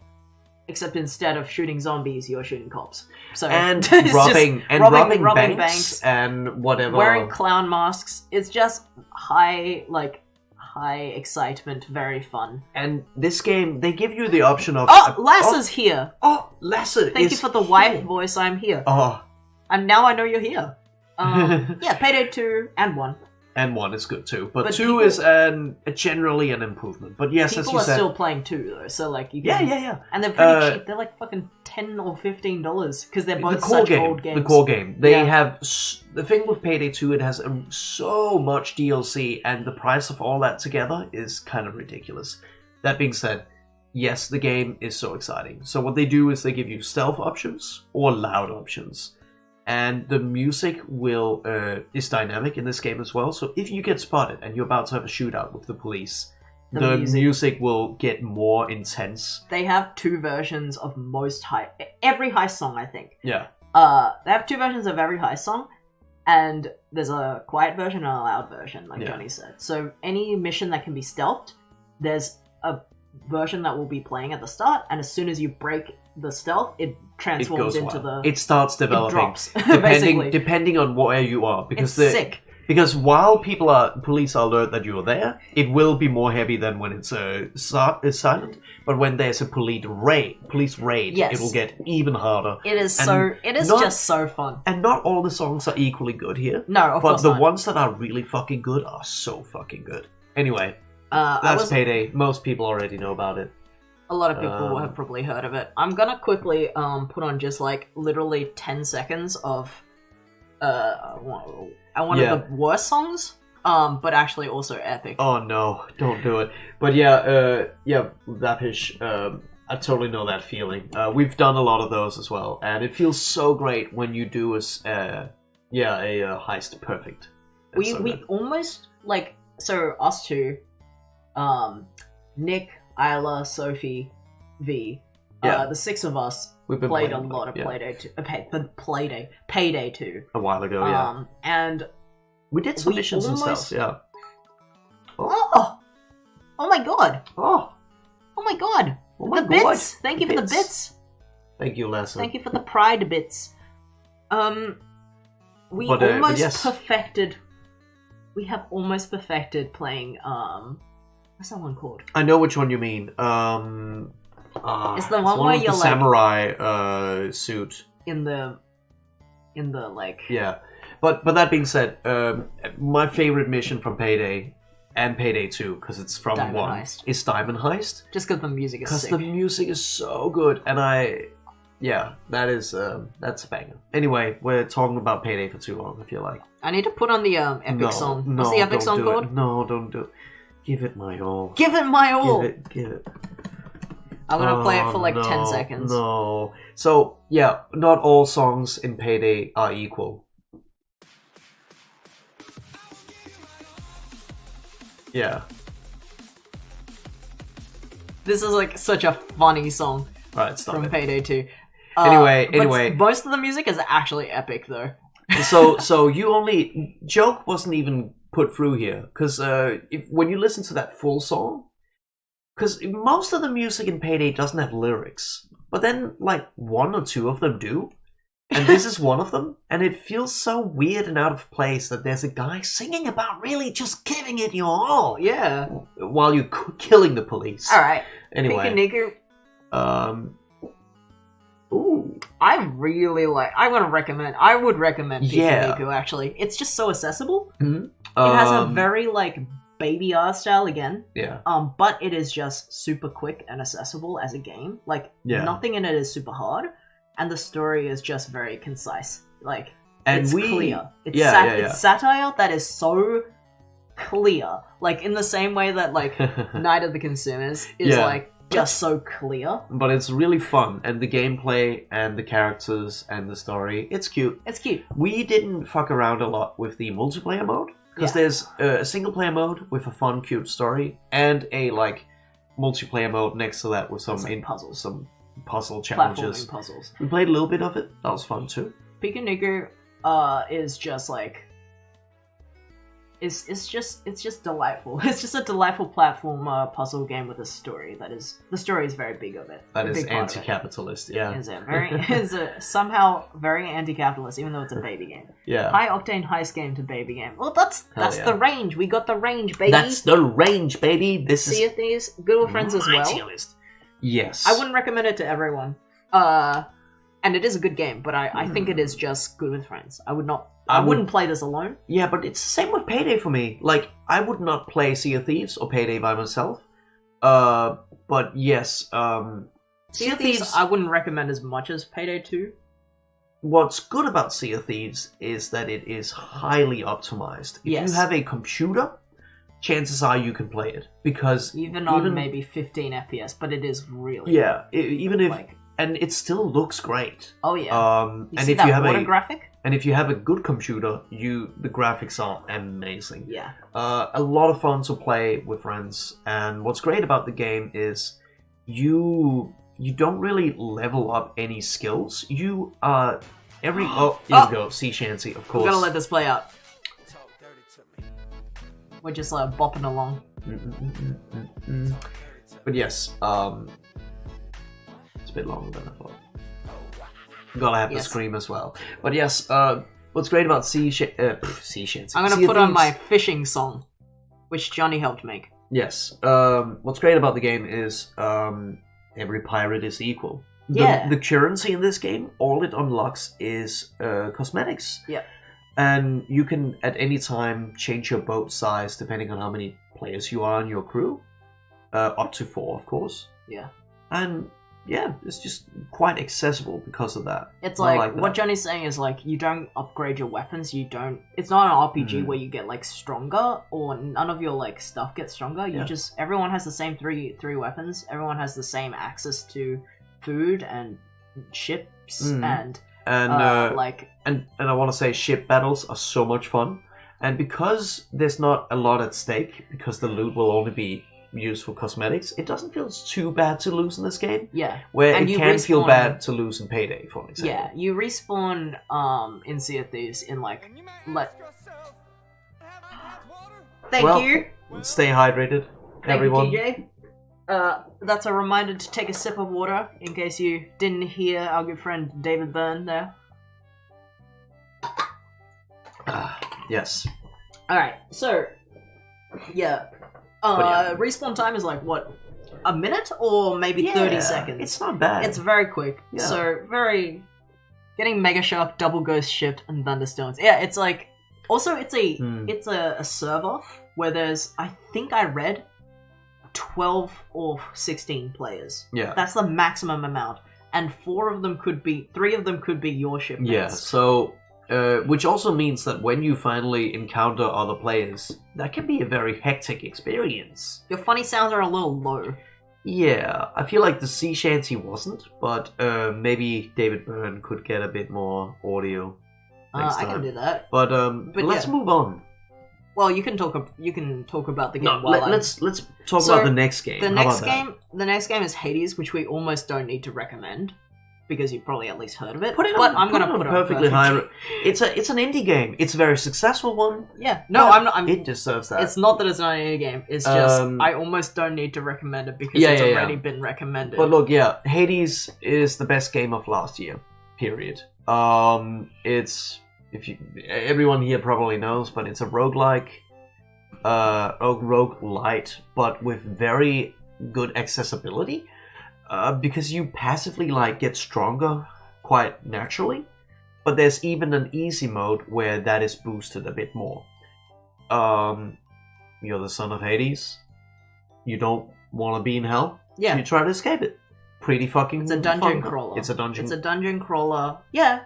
It's a dungeon crawler roguelite. What? What's wrong with that? I feel like a dungeon crawler is a lot more focused on loot. Is that really what defines a dungeon crawler? Yeah, I thought it was.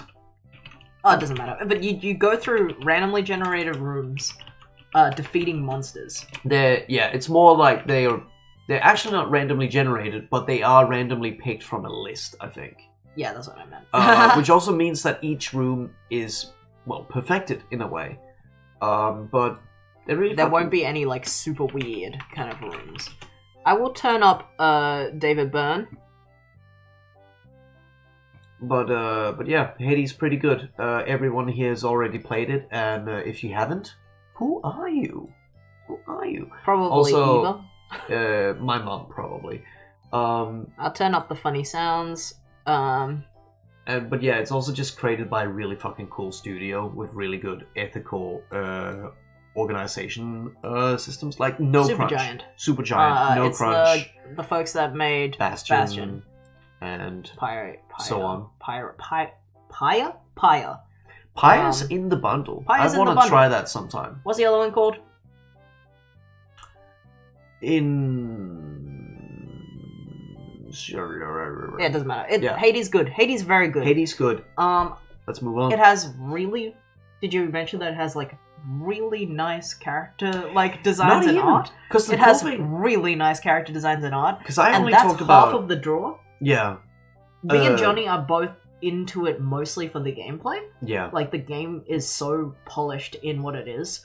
But the characters are the other half of the draw. If you like both, fucking perfect game for anyone. But even though I'm mostly drawn by the just the character designs and the gameplay, not even the story, it's already a highly recommended game for me. For sure. But if you also really, really like the story and finding out exactly what's going on between the characters and their chemistries and stuff, then you're also gonna then you can put on the God mode, where if you're not someone who is very good at the game, you can put on the God mode.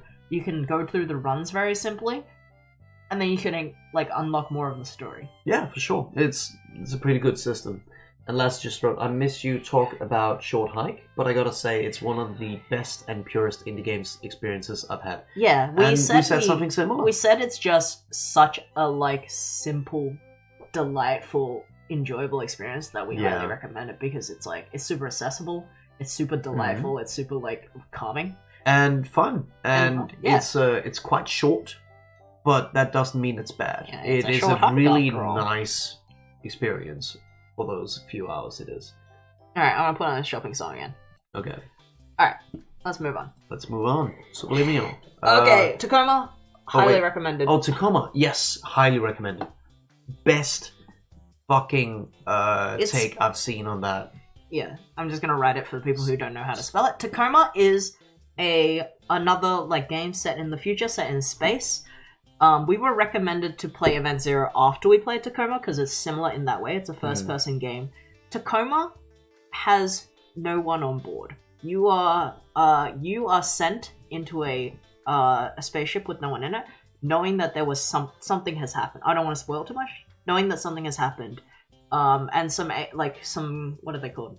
Holograms kind of guide you through what you do. Yeah. And you kind of, I don't know, are you like the insurance person again? You are there, you're not an insurance person, but I think you were hired by the company that owns the ship to collect an AI. Oh yeah, that's right.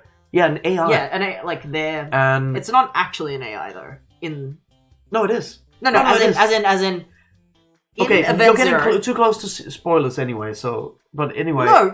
This is not a spoiler. In Event Zero, you type whatever you want. You type butt into the computer, and they will say, what are you talking about? Well, I don't have a butt. Okay, in Tacoma, it is an AI, but it's not actually programmed to talk to you. The story is that you have been hired by a company to go to travel to their spaceship, which is abandoned, to collect their AI, to collect their Google Home. Yeah. Basically. Whether or not the AI is actually an in-game AI, that wasn't the point. Yeah. But that's the story of the game, or that's the very beginning of the game. Yeah, that's the premise. But then you find out what has happened on the ship, and you make your decisions from there.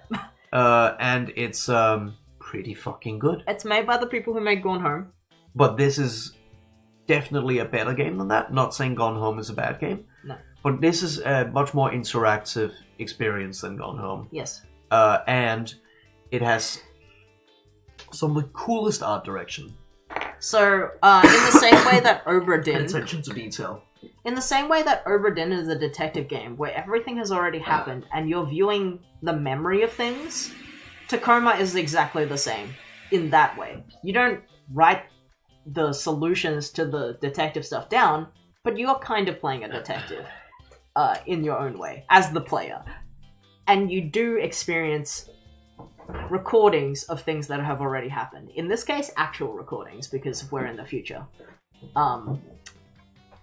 That's all I'm gonna say. It's things have already happened, and you make your own kind of like decision on what you want to do with that information. All I can say is please play Tacoma, especially if you don't know the game, because you will have such a good experience. And the attention to detail is so fucking cool. Let's talk about some non-spoilery things. Non-spoilery things. If you look at a product, like a set dressing piece, like a candy bar.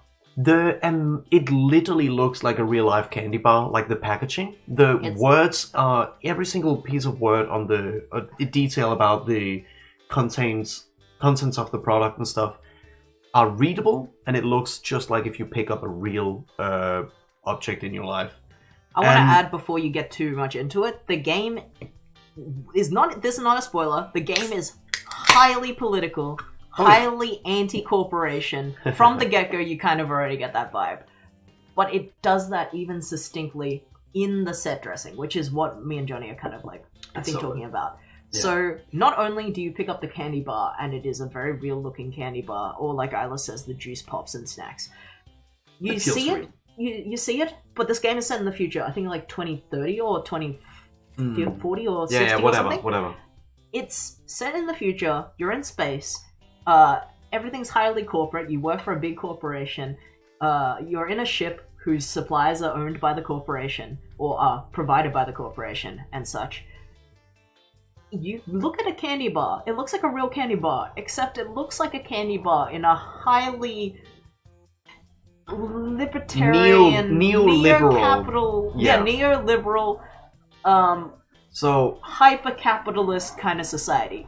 You look at the candy bar, and Elon Musk is the president in this world. That's a bit of a. It's okay. It's not like I didn't need to say that, but it's a fun little lore thing you can find. Because you can pick up magazines and read those pages on them if you put the time and attention into looking into all that lore. It's so cool. We did that in our experience, and we had so much fun because of that. Well, not just fun, like it enhanced the experience. Taking your time. What I was gonna say, the candy bar example. You look at it, and it looks like what you would think a candy bar usually looks like, right down to like all the like little words on it, except instead of saying the nutrition details on the candy bar, there's an actual QR code, like that says like for kind of like how in fine print sometimes they'll say contains nuts and whatever, but instead of that, it's just a QR code, and you're like, what the hell's this? Can I scan it with my real life phone? And you scan it with your real life phone in real life, and it'll give you all of the like.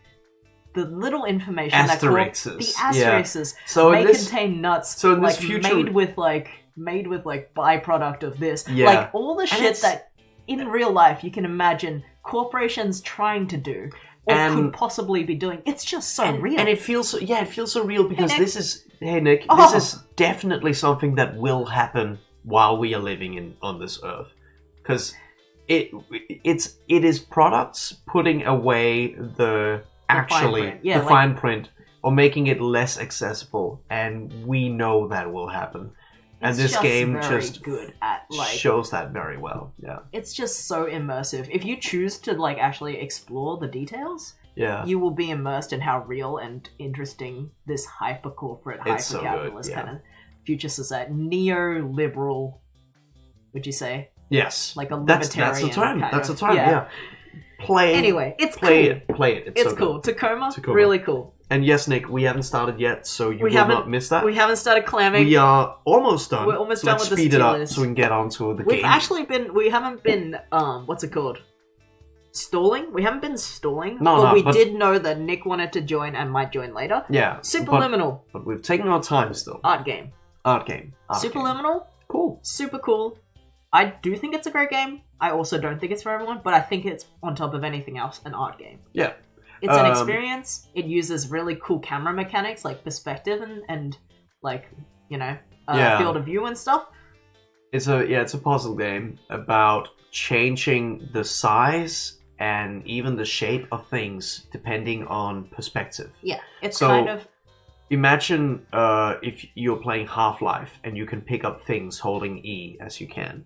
But depending on how you rotate it and put it down and how close you have it to yourself, the perspective of it be getting bigger, quote unquote, will make it bigger in when the room. You move back, when you put it down. And that's a really fun way to do puzzle solving. Yeah. The story is really good. It's good. I like it. It's fun. And the ending, after I saw someone pointed out, it did feel a little bit just kind of rushed in there, just like suddenly the ending and the point that the game's trying to make us there. I find it very meta, but it's not bad. It's not bad. That's not a criticism entirely. It's still, I enjoyed the point that the game gives you in the ending. Yeah. I like it. It's a bit meta. The ending's a bit meta. The thing, like, the whole game's a bit meta. I think someone put it very bluntly as, like, clearly inspired by Portal and the Stanley Parable. Yes. It's just, if you imagine the things that you like about those games, it's kind of like a something of that vein. It's a puzzle game with very interesting mechanics, with a bit of, like, that kind of, not fourth wall breaking, but a little bit of that, like, you have to think outside the box, kind of like... Yeah, it's very it's Stanley Parable meets Portal. So, unfinished... I would also put this in artistic. Yeah, definitely. This is the game that we played where you kind of paint the world around. Yeah. You start in a white space. I thought the game was broken. And you press a button and you throw a paintball. And you paint the world around you. and it's a story game, so I don't want to say too much and spoil the story, but it's a cute game. Yeah, but it is an art game. It is mostly for art. It is very pretty. It is very cute. It is a puzzle game. And the people that made this game, they always make these... Yes, Edith Finch. Which is also very good. Which, they always make these very, like, art games that tell a story that tend to be a little bit bittersweet, but they feel, despite them being so fantasy-like, in a fantasy setting, they still have a realness to it. Yeah. But they still feel kind of children's book-y. Yeah. But they're really good. I like the... I think I like Edith Finch more than the other Finch. Edith Finch was I would put really that good. over here in the Great Game, but not for everyone. If Edith Finch was on here. But we didn't play that on stream, so that's not for our list, which is called Games We've Streamed and How We Like Them tier list. Yeah, but Edith Finch is also a game I would recommend, but it's not on this list. Well, the thing is, I don't think I would recommend it to everyone. It's one of those games where it's just so bittersweet and it's so heavy. Yeah, that's fair. But yes, it's still a game that if you like the kind of shit I like, I can recommend it because it Thomas gives was you a really alone. cool feeling. It's alright. It's alright. It's alright. Yeah, I just remembered how memey the humor was in it. I just think there's a lot more there's better examples of these kind of like slightly kind of like fourth wall breaking. Like, these are platform / puzzle games that have a bit more to it. I agree. Piku Niku is just kind of that, but better, I think. But so the thing about Thomas Was Alone, it's still a cool game. It's about your shape. You're like a square, and you can move around. But then you meet other shapes that are different sizes. Alone. You're not alone, but their shape will have different quote unquote abilities, and you work as a team to solve puzzles. But then the game gets a bit wall breaking. And when this game was made, back in the day where there were only 5 indie games. Joking. Yeah. There were a lot of indie games back then as well. Yeah. But the time where like Super Meat Boy was one of the only indie games that was sold on Xbox and stuff like that. This was one of those indie games that came after. And was probably one of the few games that were doing something like that at the time. But because I played it this late, I feel like I've seen games do that better. I would even say Watam just does that better. Yeah, so that hype didn't live up to my expectations, which is a little bit unfair. Yeah. Because it's not a new game. Here's the thing. Neither is Impossible Creatures a new game. Yes. Anyway. So, yeah. Watam is also about making friends, and each of them have a slightly different shape, so they can also do things. And the art is just a little more charming, and the mechanics are just a little more charming. Yeah. Kids, art? I would put it here, but it is actually just alright. Yeah, I guess. It's a short little experience. A short animated experience. It has so much kids and movement that it crunched out. Not great on stream. Not great on stream. It looks great when you play it. It's on our VOD. It looks great when you play it yourself. But, yeah, it's cute, but it's nothing. it doesn't.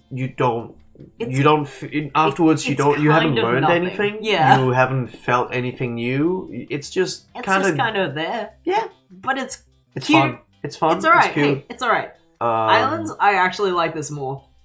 Only just because the aesthetic is just nice. That's true. But it is very similar. It's kind of a bit of a nothing game. It's actually, I think it's even written on the itch page. Kids and Islands is both on the bundle, by the way. Yeah. Both of them are an hour or less. Yeah. Islands is, on the itch page, says it's just an art installment. It's not marketed as a game. It just functions like a game. Yeah. It's literally an art. It's like, if... Yeah, totally. If real life could do the things that they did here, they would try to do it in real life. You know what I mean? Yeah. It's like going to a gallery that you can't basically exist. You basically just click buttons and you see things move and do not what you expected them to do. But yeah, as we said, I kind of agree with you, Chris. Kids was kind of weird, but it was still fun. Control yourself, take it. Kids. Actually, I can put on. Hey. No, you're getting No. Melody, no. So in my game for Henry, coming home, also available on itch, he gets called a couple of times, and I actually made a ringtone, like, music bit, and it's literally kids. I'm putting it on.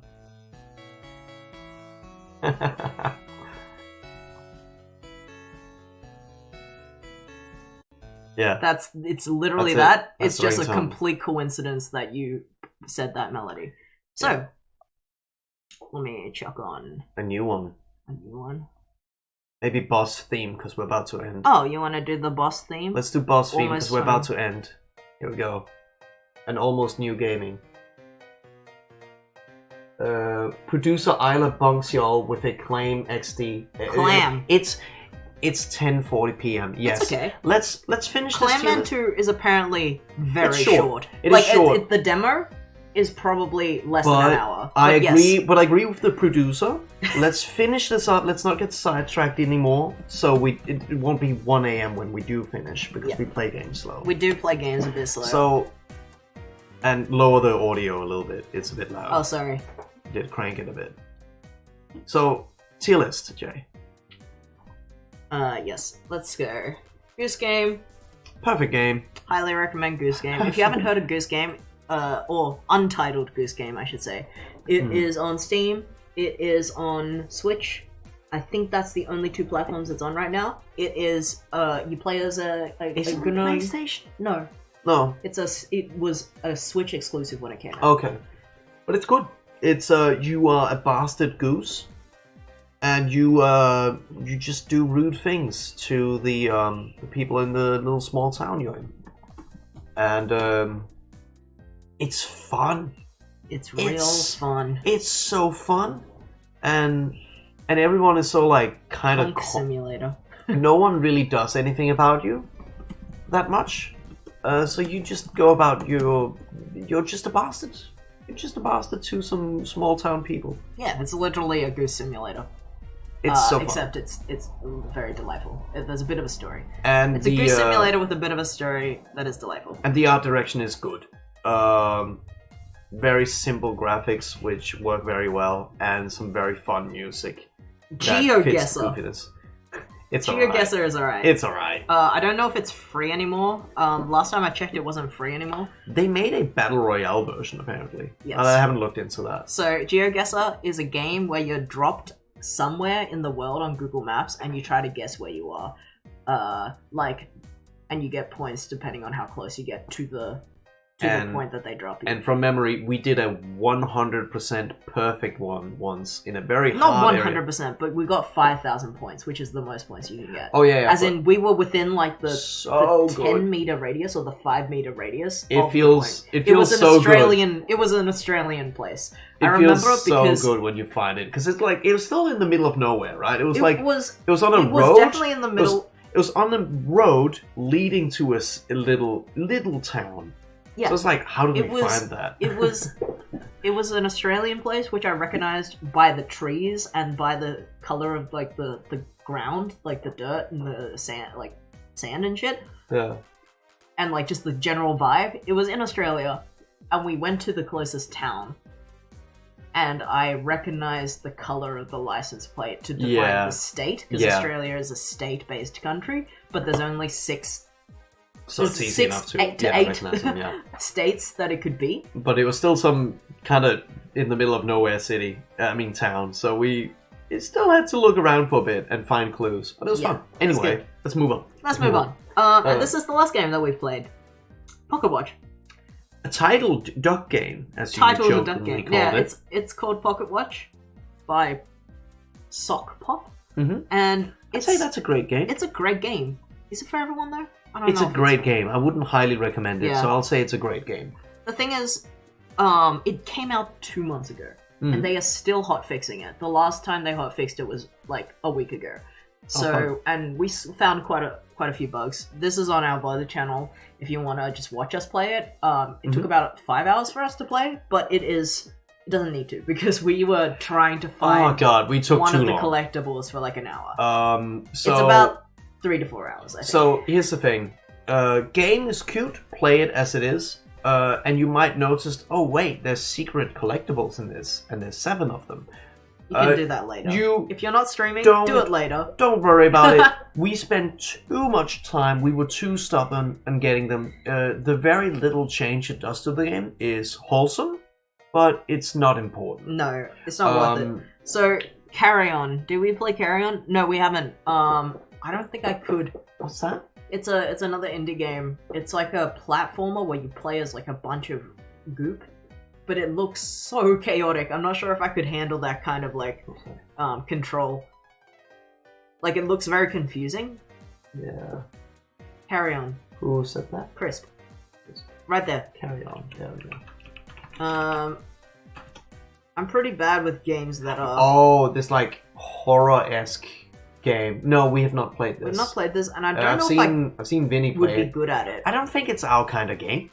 I just don't think I would be good at it because I'm not really good at these like very like I don't know if it's like actually like a Metroidvania, but like these games with these like huge 2D maps that are hard to like navigate. Yes, I remember someone criticizing this game saying it doesn't have a map, and that sucks ass because you get lost. Jim Sterling. Yes, that's right, and especially because if you play it and come back to it later, you're lost.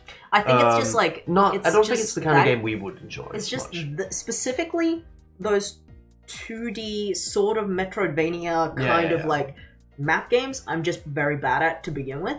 Yeah. The only reason I can play like Rogue Legacy is because it has a map, a very clear map. And that being said, I have never been big on Metroidvanias.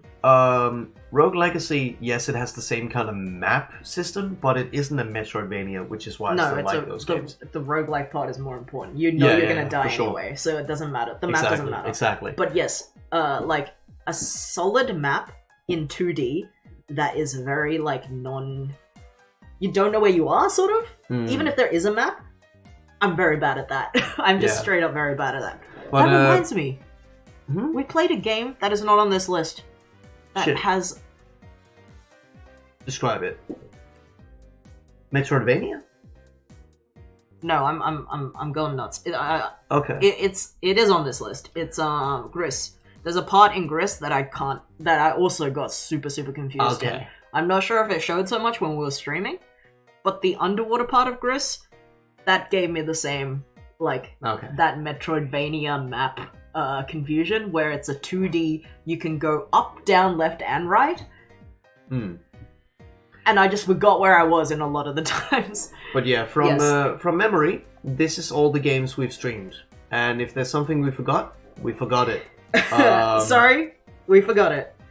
If you remember what we forgot, how did you know that? How did you remember that? Anyway, Pocket Watch, final words. It's fun. It's good. It's cute. It's got that kind of not a spoiler. It's in the first sentence of the itch thing. It's got that kind of Groundhog Day feel where you have to repeat the day.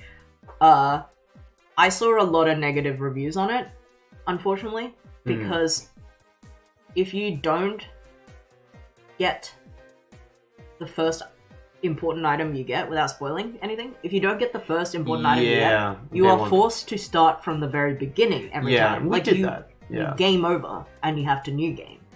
That's and we got it the second time around. So that wasn't that bad. Like, we understood the mechanics by the time we were able to get it. A lot of the critique for this game is it's very hard if you don't get over that little hump. Yeah, so that's fair. For anyone who's interested in this game, in aesthetics, quick spoiler warning for Pocket Watch. One of the very first things you do. So mute the audio for 30 seconds if you don't want spoilers. Pocket Watch, you buy a Pocket Watch at the auction on the first day, and that lets you repeat time without resetting your items, and that's the main mechanic of the game. But if you don't get that item, you have to end the game over, and start from the beginning. So... Oh, I just saw Chris said that I was looking through the clips I made here, and I remember the frog game gave me a scare. Oh my god, I remember that. That was so fun. It's it's like there's a character that appears for a couple of frames in the first in both games. Yeah, in both games. Same one. Yeah, it's funny. And they just they made it a lot harder to see detect in this one. Yeah. In the So second game. I imagine they're gonna do something similar in the third one, and that's gonna be fun. Yeah. So But, I'm just gonna go to the bathroom, and we. that was our let me go over it while let's go Johnny back. goes. Yeah, While and then Johnny we goes to will. the bathroom. I'll go over this. And then we will turn off the stream for a moment and just refresh, and we'll have the next game ready when we do that. But, Yes. yeah. So first of all, let's go over. I'm gonna go over the stream. I have an ending song for Henry's game. I'm gonna put on the ending song of Henry's game.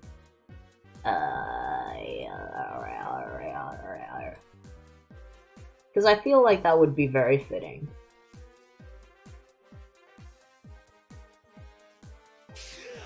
Oh! Thanks for the huge rip of bong, Lasser. Little did you know, the huge rip of bong sound effect is actually the sound that I told people to play at the start of the stream if they wanted me to change the music. So I actually will change the music. This is the final song that plays in the game that I made for my brother. And I think it's a good game to end on.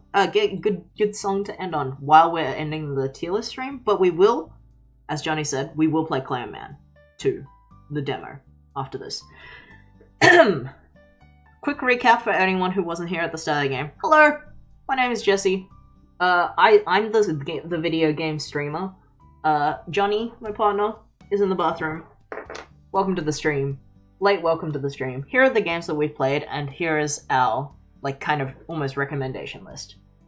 Return of the Obra Dinn, really, really good detective game. Highly recommended. A Short Hike, highly recommended, relaxing, short game. Maybe 3 hours max. Obra Dinn, let me think. 10 hours maybe? On average? It's a detective game. Take your time. Ape Out, really, really good, action-paced, top-down, Hotline Miami-esque, aesthetically pleasing game. Ape Out, how long is Ape Out? Probably 4 hours, 5 hours max. It's a very short game, it's a very fast game, and it's a very good game. Dicey Dungeons, really good roguelite? What's the difference? Anyway. Deck building, puzzle, turn-based, roguelike game. Banging soundtrack. Ape Out, banging soundtrack. Katamari Damacy, reroll, banging soundtrack.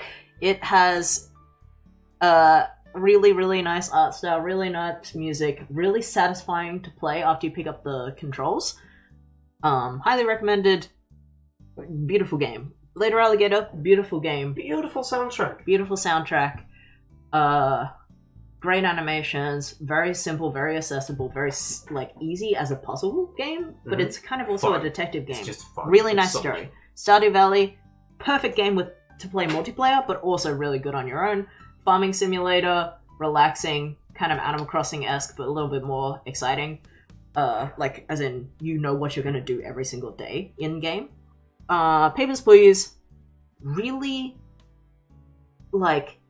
kind of a challenging, short, political task completion game, if that makes sense. Mm-hmm. You kind of do things as the game asks you, if that makes sense. I don't know what kind of game that is, but it's good.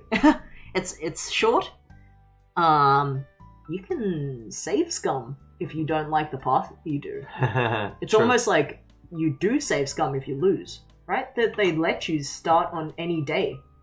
I forgot to mention that. That's kind of an accessibility thing. Yeah. If you lose or whatever, you can actually start from each day like it's a level. Yeah, that's true. That's good. Payday 2, really good game with friends. Really good shooter. Really good FPS. It's up there and not good with friends because I love it so much. Yes, it's just very exciting. It's a good kind of Left 4 Dead-ish game. Yeah. You play as it's a heist kind of game. You usually can stealth a lot of missions. You don't always, but that's kind of part of the appeal. Yeah. Like most of them are heists. Like all of it is co-op. That's the other thing. You don't like. There's no like play. And you're PvP. a clown. You have clown masks. You shoot cops. Very good game. Hades. Very good game. I don't think we need to say very much about Hades. Yeah. Good roguelike. Everyone here knows about Hades. You Pikuniku. hate your dad? That's about it. Let's go. Pikuniku, really sweet, simple kind of like story, simple puzzle platformer. Delightful, very satire. I didn't know it was satire when I looked at it, because I was like, yeah, just cute. But the first scene makes it very obvious what It's it is. fun, yeah. Tacoma, really Perfect. really good, like kind of... It's very similar to Obra Dinn. You work things out as you go. Yeah, actually, same. You work things out as you go. It's like less quote-unquote satisfying because you don't get answers quote-unquote right. Tacoma is It's a easier to story. play for sure. It's a story, you make decisions.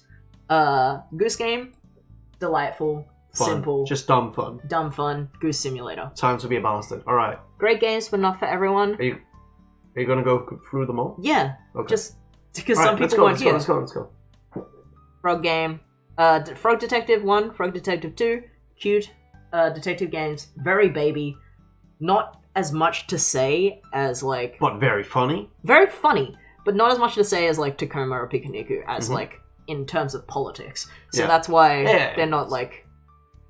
I don't know if people It's would want baby. to spend their time on this. Yeah. It's very baby, it's very But fun. it's fun. Clan Man, very Fun. fun. Very funny. We're going to Mhm. play the sequel to We're this. about to. Or demo of the sequel. Demo it's of the still in sequel is- development, but we will play that in a moment. The art style is so good. Mm-hmm. And we have a VOD of it. Where would you rate the game tier list maker on the tier list? 2064.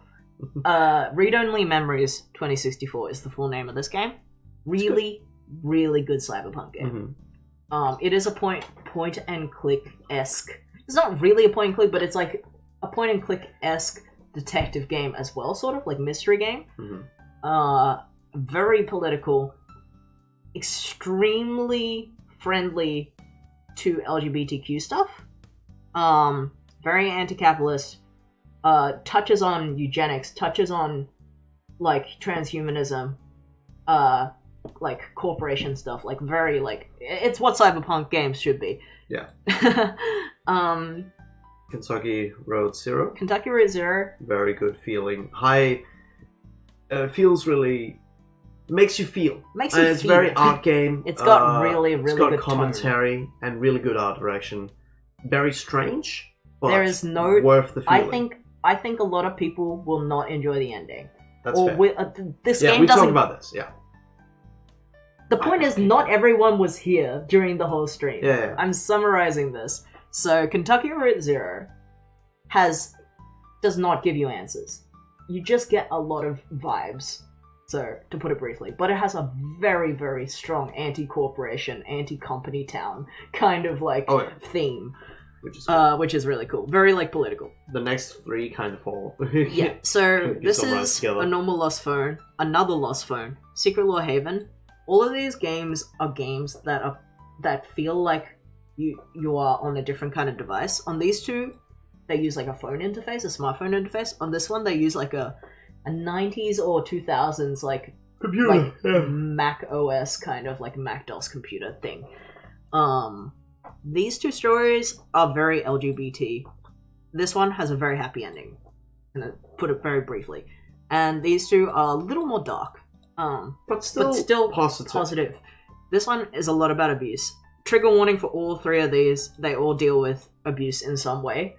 This one has homophobia, transphobia warning. This one has... They all have mental health warnings. This one has, like, violence and suicide warning. This one also has, like, Yeah, suicide warning. definitely This one look also up. has transphobia and Yeah, definitely look up the trigger triggers warnings if for you want these to play these. before you play But they them are if you very... need to. They are Yes. nice. Yeah, they're good games though. One Shot is really good, I think. It is a very it's a slightly fourth wall breaking Undertale-ish kind of RPG game. But it doesn't have the satisfaction of Undertale's ending. Like the neutral or the like quote unquote true ending in Undertale is like whatever you call it, like the truth. It's too obviously very, perfect. This is more bittersweet either way. Yeah. It's very satisfying in Undertale. In this, it feels like you may have done something wrong, but I think that's the point. It's not supposed to be an easy choice. Yeah. There's no binary good and bad in this one, and I think that's what makes it really good for me, but really not good for others. Because I know other people like playing games because they give very simple answers.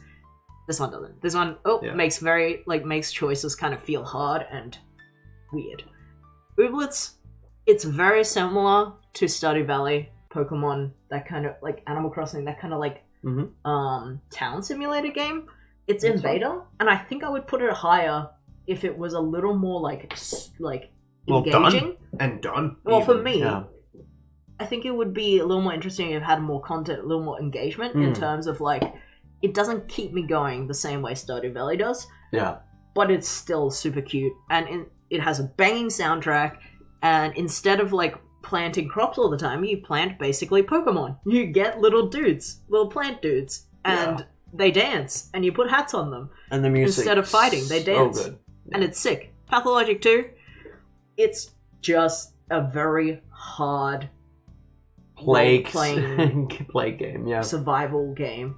It's very hard, so it's not for everyone, and it also doesn't have any one satisfying answer to anything.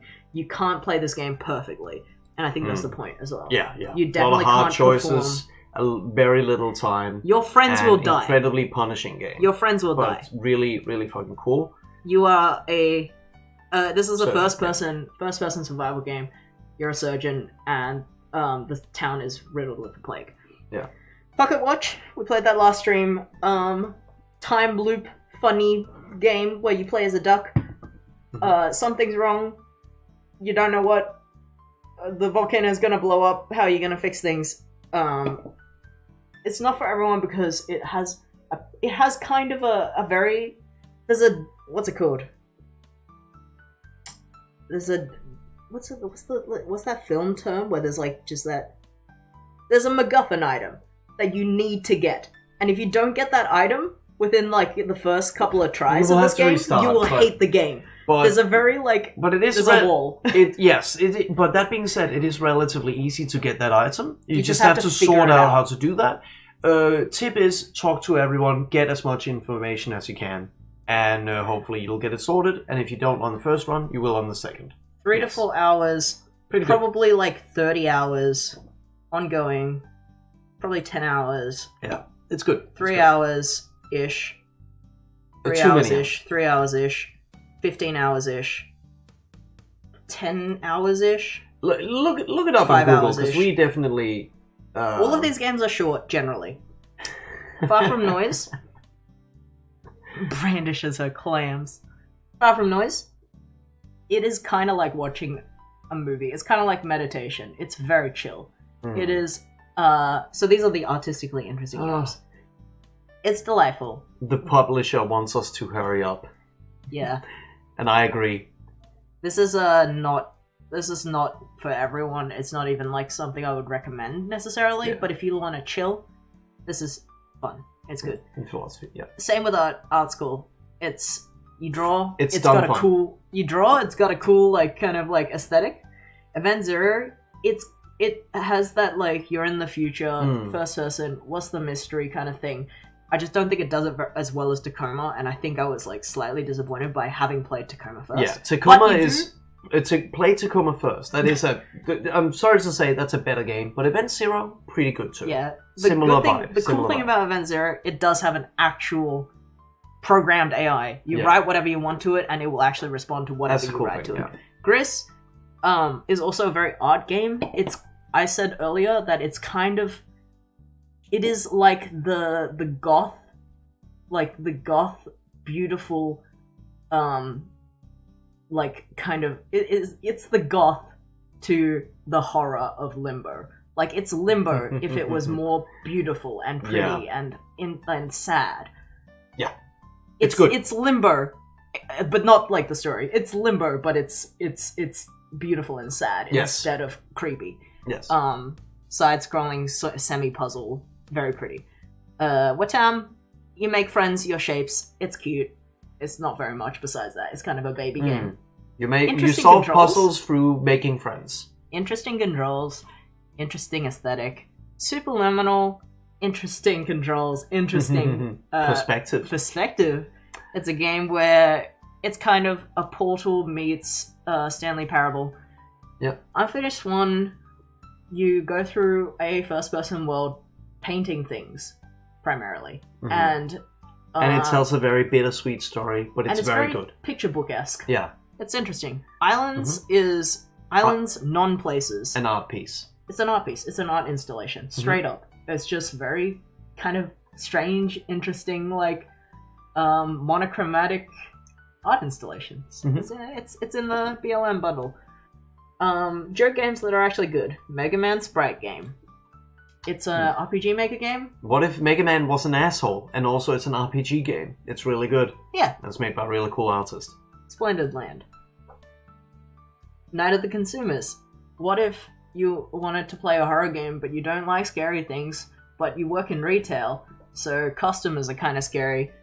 It's a PlayStation 1 graphics style horror really game, cool. Yeah. but it's not really scary. It's just kind of like a jump scare game where you're a retail worker and you keep getting bothered by people who bad customers, yeah, who come and ask you for help. Sewer Rave, it's like being at an uncomfortable party with really banging music, except the party is run by rats, and then some of them steal your fruit.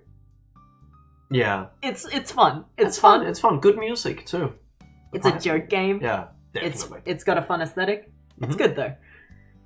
Bloons Tower Defense 6, tower defense game. Addictive, good with friends. Pistol of Frags, cowboy game. First-person shooter, multiplayer, good with friends. Free on Steam, made in the Source engine. Same kind of like shooty bang bang controls as Counter-Strike and TF2. Yeah, good. Sea of Thieves. You're a pirate? Really, really good multiplayer pirate game where,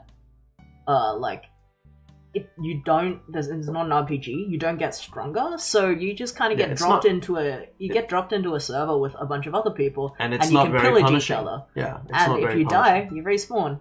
And that's it's no big deal. It's fun. You can customize a lot of stuff. Games that are alright that I've streamed. All Aboard for Santa.